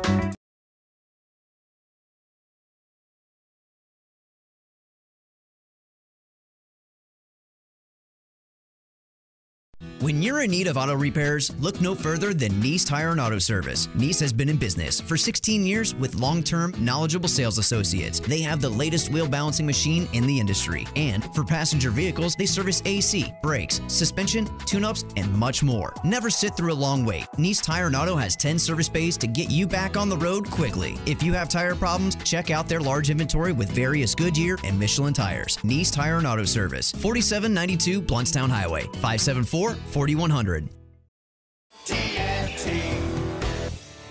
Landowners, Mahindra's inventory clearance sale is going on now. We're reducing prices like never before on the toughest tractors on earth. Like a Mahindra E-Max 22 as low as $99 a month. Or get up to $8,100 in cash back and savings. Plus, Mahindra's 7-year limited powertrain warranty comes standard. I'm talking tough, like a state of mind. Tough, like a soldier on the front line. Tough when it gets rough, like my Ford truck. Always enough, I'm talking tough. Franklin Spring Creek Ford, the place to find your next truck in southern Georgia. I'm talking tough. Hey y'all, we're Chris and Preston from Low Cash. Head to Franklin Spring Creek Ford and see them about all of your vehicle needs. Center of Tallahassee, Urban Food Market, proud to serve Pepsi. Need a place to watch your favorite sporting event? Hobbit American Grill, voted best wings in Tallahassee by Tally Awards 3 years in a row. Thirsty? They have the Lucky Sevens, $7 domestic pitchers after 7 p.m., 7 days a week, $7.95. Daily specials. Locally owned and operated since 1978. Hobbit American Grill keeps it local with a wide variety of locally crafted beers plus a full bar. Hobbit American Grill. 3 locations to choose from: 400 Capitol Circle Southeast, 2020 West Pensacola Street, and 5032 Capitol Circle Southwest. Visit them online at myhobbitonline.com. Football Miles here, Tallahassee, and if you're not watching the games at Tallahassee's favorite hangout, the Fourth Quarter Bar and Grill on North Monroe Street, you're missing out. With over 28 TVs, you'll never miss a second of the action. Kick your week off with Monday Night Football, where you'll get 2-for-1 wells, calls, and drafts all night long. Then there's Tuesday Night Trivia with Professor Jimmy. Go win yourself some money. What about lunch? Weekdays, pick from over 20 menu items for just $7.50, including a drink. What you doing for Thursday Night Football? How about the Fourth Quarter, where you'll get $2.25 domestic drafts, $2.75 domestic bottles, and $4 Jaeger bombs. No weekend would be complete without bubbles and brunch. From 7 a.m. to 2 p.m., get all the mimosas and Bloody Marys you can drink and a breakfast for $18.99. Can you say Uber? Knowles, Bucks, Jags, or Finns, no matter who your favorite team is, take it to 2033 North Monroe Street and watch them at Tallahassee's favorite football hangout, the Fourth Quarter Bar and Grill. Wow, this is great. E+. E+? Is that like A+? It's better. The E stands for easy. Easy Plus? Yep. Easy ways to save energy, water, and money from the City of Tallahassee Utilities. Your own utilities. The City of Tallahassee Utilities has created easy ways to monitor your account with E+ online. We can pay online, we can check our balance online, compare usage history online, and even take a free online energy audit. And I see the City of Tallahassee Utilities has created a new smart bill. Once we enroll, we do everything online. Billing, paying, everything. What a time saver. Not to mention saving energy, water, and money. And when we download the City of Tallahassee Utilities Digitally smartphone app, we can do everything on our phone. Pretty incredible. Plus, there are new authorized payment locations, like some local gas stations, grocery stores, other city departments, and more. We can even go to the Renaissance Center at 435 North Macomb Street to pay our bill. Wow. The E really does stand for easy, doesn't it? It sure does. E+ from the City of Tallahassee Utilities. Your own utilities. Contact your local CenturyLink retail store to enter for a chance to win the CenturyLink Ultimate Football Fan Experience, which includes a trip to the biggest game of the year. For eligibility and official rules, go to CenturyLinkFanForLife.com/FAQ. CenturyLink, your link to what's next.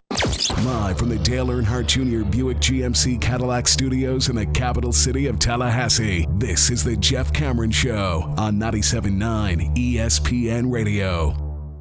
Lawn Maintenance Tuesday, presented by Miller's Tree Service. Call Miller's today at 894-TREE. That's 894-8733.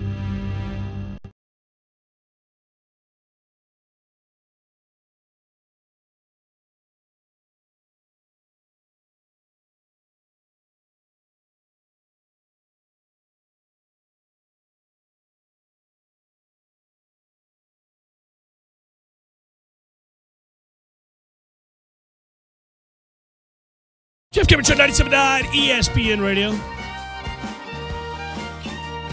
I was laughing that last night I'm watching that Monday Night Football game. Did you watch it?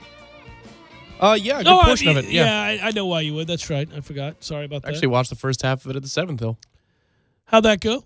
It's always nice over there. Oh, it's great. Yeah. I mean, they got a little Vikings group that watch games there. They're mostly annoying. But a couple of them are really cool. A couple of them are pretty cool. I was laughing at last night. I'm watching the game and I cracked up because somebody that follows us that enjoys the show, maybe listening now, tweeted out that he cracks up at the idea of John Gruden still maintaining a playbook that he hasn't coached since 2009, and that was the bit we did on the air. And I think it's hilarious, too. And I never lose sight of that when I'm listening to him. When I hear him talk, I go, John's over there making adjustments to this imaginary playbook he's going to use someday. He's the kid with a notebook in middle school. Yeah. It's with either the drawings or whatever. It's true. I crack up every time that I hear him talking about, that's a good-looking play. And you're like... Well, he said it about the two-point conversion. Yeah, he loved it. I have to add that one to my playbook. Yeah. For what? Yeah. Well, and the reason you're laughing is that's not a joke. He's going to draw that play up in his playbook. He's going to give it a name, or he's going to ask the coaches what the name of the play is, and he's going to either keep that name or change it to something more that he likes that suits his offense in this playbook that he's never going to use again. I mean, I think we're to that place now, right? John Gruden's not coaching ever again. I thought he was going to take the job. There was a job. What job was it? Was it Philadelphia? There was a job that was open I thought it was Philadelphia, and he loves Philadelphia, and he used to work there. And it would be a good fit because, he's a no-nonsense guy. The fans are that way. I think they would get along swimmingly. But when he didn't take that job, I thought, okay, well, that's about, we're done here. Well, the thought was down there, if you talk to local media types, that, his youngest son still isn't off into college yet. And that's the idea is, wait until he has all of his kids gone and off to school. And then see what he does with the next, big opportunity that opens up. Does he go after it or not? Yeah, he retired so young. I mean, he stopped working. Well, he didn't retire. He was forced out of a job. But when that happened and the options were, seemingly limitless, everybody wanted to snatch him up. He took the Monday Night Football gig, was getting paid simultaneous in Tampa along with the network. We figured, well, he'll let that Tampa money run out and then take another job. But he's turned down several. Well, he's been good on TV, too. That's the other thing. His first bit of action in front of the camera was for the draft for NFL Network. He and Mike Mayock. I mean, eons ago when that broadcast was by far the better draft broadcast. When he said the thing that he said, that cracks me up. Well, he had moved to ESPN by then. ESPN there. That was Jimmy Clausen. That was hilarious. Mel Kiper. And Mel's laughing a lot of dumbass. Yeah. Man, I know I wasn't the only one that was rooting for this last night, so I watched the trailer, at halftime. Of the Star I Wars missed movie. the trailer. I actually was doing something. I can't remember. Buddy. Yeah, I missed it. I think your kids will enjoy it. Is it a good trailer? It's a good trailer. All right, good. Yeah. I'll have to watch. I'll have to show them the trailer tonight. There you go. So after they do the trailer, they cut to Sean McDonough in the booth, and he's standing next to a stormtrooper in the booth. Oh no! And I just hoped I was rooting for it that he'd take the helmet off and there's John Gruden. John Gruden. It was not. It wasn't. No, that ruined the evening. Poor Sean McDonough. Sometimes we get asked over the years to do things for a client or for a commercial, or you might have to read a commercial you're uncomfortable reading. Sure, could be right. And those things happen, and you go. It's like me the time that I had to interview Jared from Subway. Sure, yeah. Yeah, that's a toughie. And I would, here you go, here's a little bit behind the scenes stuff. We had to do this Vegas thing where they were doing, I've told this story on the air, where you talk to different washed up celebrities. I had to talk to Todd Bridges, where you have these washed up celebrities call you and you pretend to have a conversation about Las Vegas. And the script, you have to stick to the script. Oh. You have to stick to the script. Like, you have the script and they have the script. It's bizarre. It was bizarre. And Clear Channel got this by nationally, and I had to do this. So I'm on the phone with Todd Bridges and this washed-up actress that I'd never heard of. I'd never heard of her. Who's Todd Bridges? The guy from Different Strokes who shot somebody in the head over a drug deal gone bad. Oh, I remember this story now. Yeah, okay. Yeah. So that's Todd Bridges, yeah. Willis. Boy, wait a minute. So Todd Bridges and then Jared from Subway. Oh, I've had some guys. Yeah, hardened criminals. Yeah, that's a soundbite for the ages. I've had some interesting interviews, right? So I had to do this thing, though, where every week I would come in. I was scheduled to come in the morning, and I'd get the script, and I'd have to, like, literally, you have to do it like this. I wish I remembered the name of the actress. I'll have to look this up. I mean, really washed up, like a former sitcom, was in maybe 8 episodes, and this is what she's doing. So you did it live? No. We recorded it. Okay. And then you used it in the system throughout the week. They put it in like it was a live.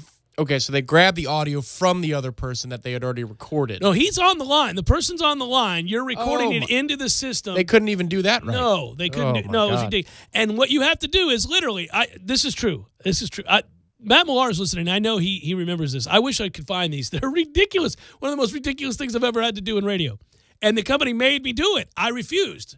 I was an ass. I was like, I'm not doing this. I'm not doing this. I'm like, this is. I feel like a buffoon, just like a puppet. I can't do this. No, you're going to do it. The buy is huge. We have to put our foot down here.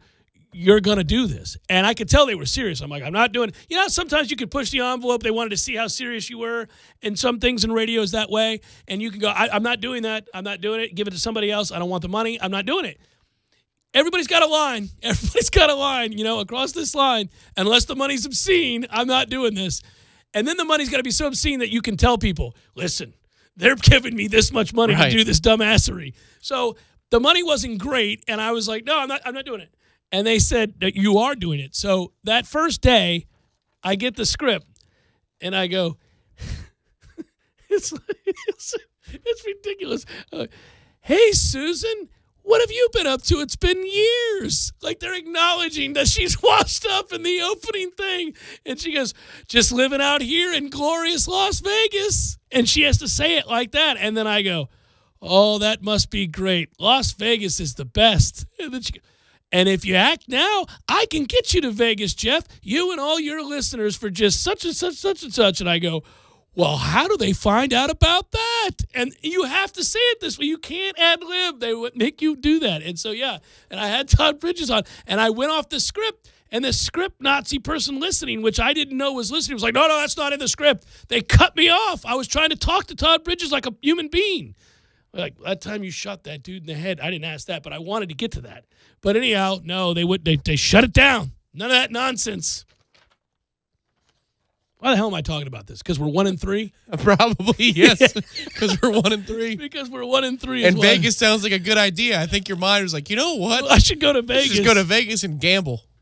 I don't even know what started this conversation. I mean, you would think as a talk show host, I know how we got here. We were talking about things that, make us uncomfortable, things you don't necessarily want to have to do. Right. Well, that was one of them. A read in I don't know why we got there, though, necessarily. Right. Oh, because Sean McDonough was in the booth. With Star Wars. With Star Wars. Stormtrooper. Yeah. Like, he had to have hated that. But there's so much money being pushed by the studio. It's your parent company. Right. You got to do it. Yeah. But that's got to be the worst. I mean, imagine that moment. They're like, Sean, listen, at halftime, we're going to have a Stormtrooper come in right after we show the preview for the new Star Wars.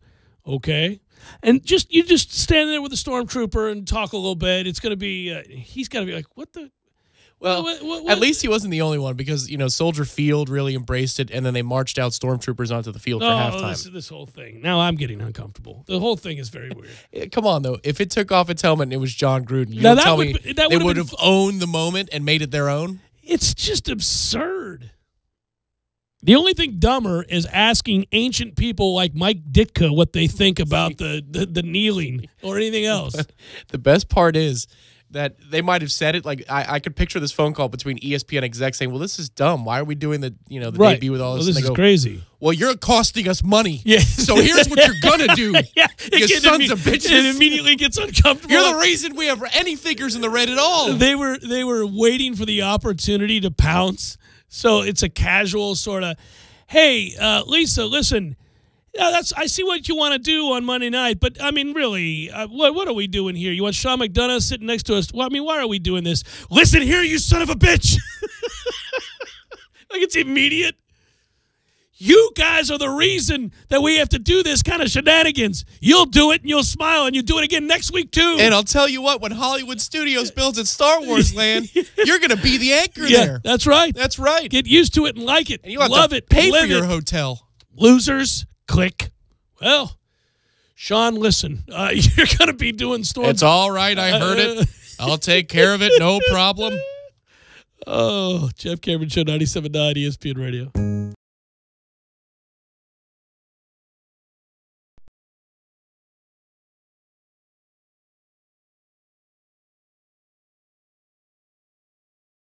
When you're in need of auto repairs, look no further than Nice Tire and Auto Service. Nice has been in business for 16 years with long-term, knowledgeable sales associates. They have the latest wheel balancing machine in the industry. And for passenger vehicles, they service AC, brakes, suspension, tune-ups, and much more. Never sit through a long wait. Nice Tire and Auto has 10 service bays to get you back on the road quickly. If you have tire problems, check out their large inventory with various Goodyear and Michelin tires. Nice Tire and Auto Service, 4792 Bluntstown Highway, 574-4100. Landowners, Mahindra's inventory clearance sale is going on now. We're reducing prices like never before on the toughest tractors on earth. Like a Mahindra Emax 22 as low as $99 a month. Or get up to $8,100 in cash back and savings. Plus, Mahindra's 7-year limited powertrain warranty comes standard. I'm talking tough, like a state of mind. Tough, like a soldier on the front line. Tough when it gets rough, like my Ford truck. Always enough, I'm talking tough. Franklin Spring Creek Ford, the place to find your next truck in southern Georgia. I'm talking tough. Hey y'all, we're Chris and Preston from Low Cash. Head to Franklin, Spring Creek Ford and see them about all of your vehicle needs. Doing his job, he'll let you out of the contract free and clear. But don't worry, that never happens because Joe sells homes quickly and for top dollar. 850-888-0888. That's 850-888-0888. Or find Joe Manassa online, manassa.com. That's MANAUSA.com. And start packing. Might I suggest the chicken taco salad from Bandito's Burritos, my friend? The big game is almost here, but you can't afford to go because ticket prices are through the roof. Don't worry, we got your back. Anytix.com offers you the lowest price tickets, guaranteed. Anytix.com doesn't mark up tickets. Anytix.com has zero. That's right, no buyer, seller, or service fees. For a small monthly fee of $9.99, you get access to all their wholesale tickets. Go to Anytix.com today. That's Anytix, Tixx. Enter the coupon code ESPN Tally and get 20% off your subscription. Anytix.com, changing the way you buy tickets.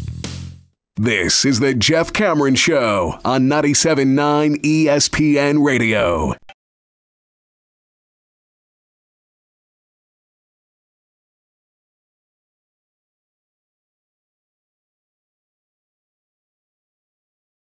Show 97.9 ESPN Radio. When this segment concludes, we will take you on into Seminole headlines. Stark, dark, not a lot in the way of rainbows in this edition of Seminole headlines. Well, I got to tell you, and I don't want to ruin it, but we'll get to what's on top here momentarily. But the opening headliner question, Tom, reads, home conference games have been tough to watch. North Carolina players tomahawk chopping after a game-ending field goal in 2016. 2017, an NC State player spitting on the Seminole head after he used our left tackle as a turnstile all game. And just this past weekend, some Canes pretend to dig up our logo at midfield and symbolically bury our goals for 2017. Can't wait to see what the rest of the season brings. He goes on to talk about McElwain beating us and riding bareback on Osceola. Oh, I'm like Putin, the shirtless, and he's just riding. There he is, Yeah, in all his glory. Renegade, and I forgot about how many home Renegade, how many home games we've lost. Back to back now. Well, there have been some whoppers. Over the years, but we don't lose back-to-back home games, and we've lost back-to-back home games. Well, the only two you've played. Yeah, you lost them both. That's good. They won't dare go 0-3 at home, will they? The Louisville game? Mm-hmm. It's a nooner. Well, let me ask you this. Well, so is every game these days. Duke at noon, Louisville at noon. BC's at night only because it's Friday. Syracuse would be at noon. Get the hell out of here with all this. But I will ask you, just your. I don't often do this, but I'm actually wondering because I was put to the test today on two different shows. You don't have doubts about Saturday, do you? Only in the defensive effort, if that makes sense. Yeah, if they're going to try. That's the only thing I worry about because you have a lot of veterans now, and Jimbo's talking about individual goals and all that stuff. Right. And team goals are gone, right? Well, and the coordinator's name is, in the papers, and it's on TV and on a radio program. So I just wonder about where their head's at, but I think the offense has all the incentive in the world to start, playing more consistently and producing more consistently.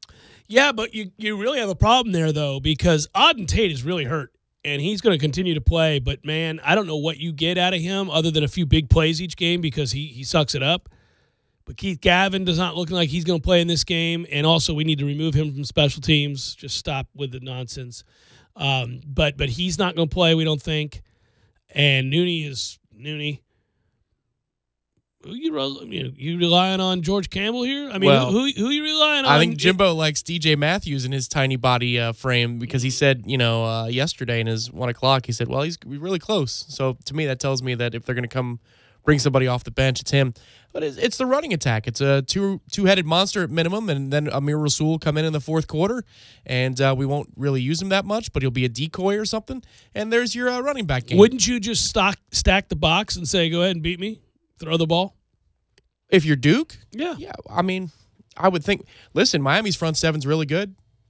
We were able to run for however many yards on them. And I think you may have found something. You may have found something there. Maybe that was my subconscious saying, "No, you haven't. You haven't found jack." I'm picking us to win. Let's blur these words. No. I'm picking us to win the game. It's funny. There are a couple people that are kind of not both these guys, but people are like, "You sure about that?" We've never lost to Duke. Okay. Well, yes, that's fair.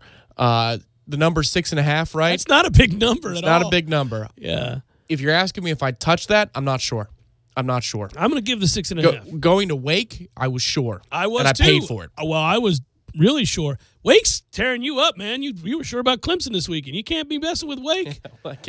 Clemson's not going to try, man, against Wake and against teams that aren't any good, like BC. Same thing. Through the motions. Yeah, I know at the end it got separate, but that game's a 7-point game in the fourth quarter against BC. I think that they, understandably, get really up for the Louisvilles of the world and Auburns of the world, whatever, and then they just kind of, that's how they're going to be. They're up 14-0 in the first 5 minutes. I'm going, all right, and here then it they is. Just decide, it's.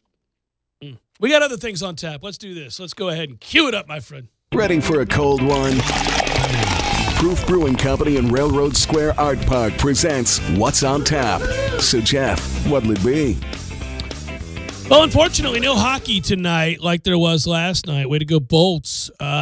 I think baseball, just more baseball, which I'm thoroughly enjoying, which is fine with me. But, not a lot on tap tonight. Yeah, the baseball's fine. I looked at the slate of the NHL games, and at least on NBC Sports, you got Hawks and Habs. That's a good game. Chicago and Montreal. I'll watch that. Kind of figuring out what Montreal is. I like to scout the division, Jeff. Very early you do, yeah. I think Tampa's going to compete in this division. Yeah, I do too. So, yeah, there it is. That's about all that's on tap. Maybe some chores.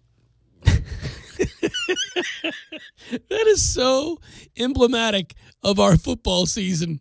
It's like, it also ran hockey game that doesn't really involve any one of my teams, and maybe some dishes that I'm going to clean and go to bed sad.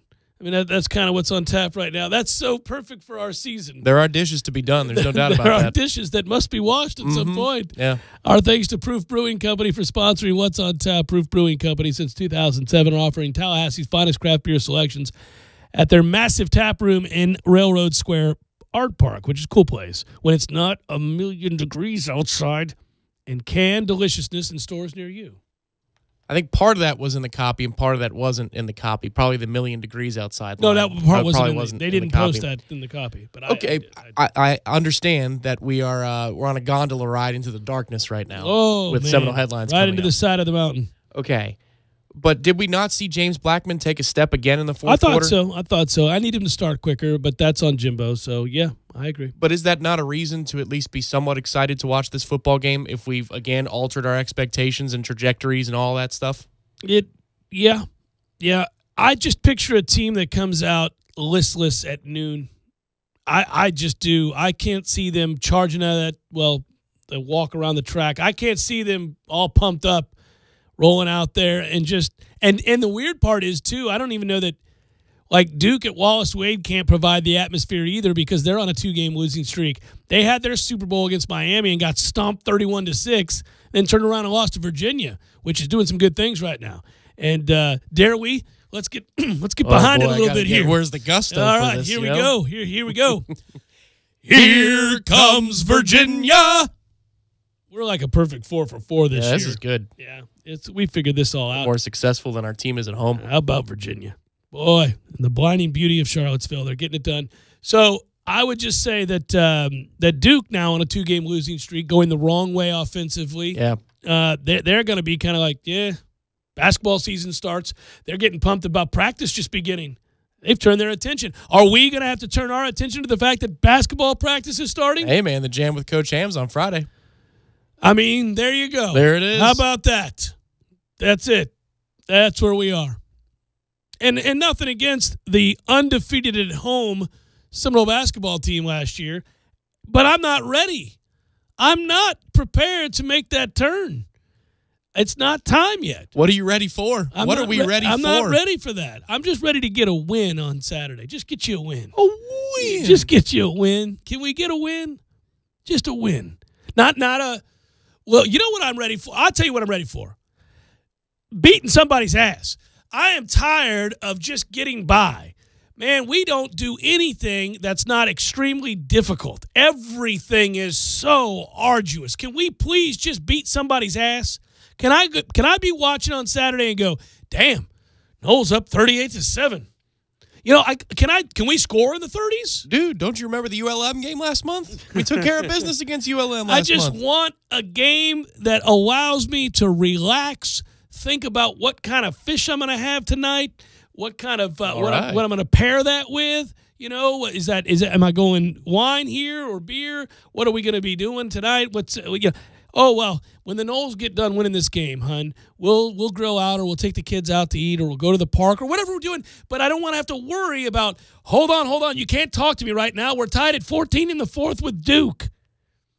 Like, I don't want that conversation. Well, at least it's a nooner, so you'll have plenty of time in the afternoon for a nap to cool off, and then you have your dinner. It just screams. You just want to yell, God. Dog it. Yeah. You betcha. I'm right there with you. Man alive. I mean, now, how many... Come on. And that guy loves you for it. How many comments did you get this week?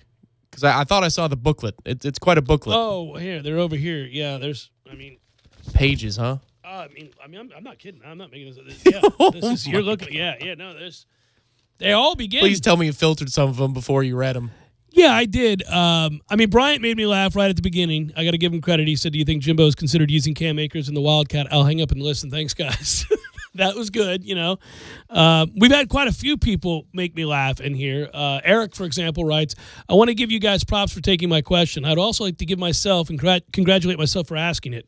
I mean, that's a nice shot. That's a good shot right there. There it is. Oh, yeah, they're coming in fast and furious. We've got Jimbo Butch Jones comparisons, so we're in a good place. Oh, jeez. We're in a good place. Well, when he congratulated his team after a loss, that didn't go over well is what I discovered. Headliner questions revealed that was a no-no, that he crossed the line there in saying, I want to congratulate Florida State after losing a game in heart-wrenching fashion to their rival. Yeah, that didn't fly. That's one thing you'll learn from this week's questions. I can see why that wouldn't fly. No, that didn't fly. Yeah. Congratulating your team after a loss.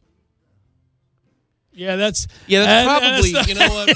I think if we were contracted to work over there. No, you don't want to go there. We might have a PowerPoint with the laser pointer. Yeah. I would have been like, he would have walked in and said something that he was going to say in that press conference, like, well, they're really down in there. I got to say something to get him. Don't congratulate him for a strong effort after a loss. No. Especially not to that team in that way. You took a lead with $1:30 to play. If we were in the room as PR advisors, you know, he'd say, I'd like to congratulate Florida State. And you go, it's fans for showing up and being incredible today. Our fans are the best in the business. Yeah, it would have been a startled look. Like if you happened to be at the end of the table, you know, just to make sure everything's going cool and kind of monitoring the Q&A session, and he starts in with, you know, sorry about that, coach. A throwback to Jim Lamar and Seminole headlines. Yeah. That's the cue right there. It's just me wheezing uncontrollably. Just, no, blah, blah, blah. Good work out of you. I still have the tape of that.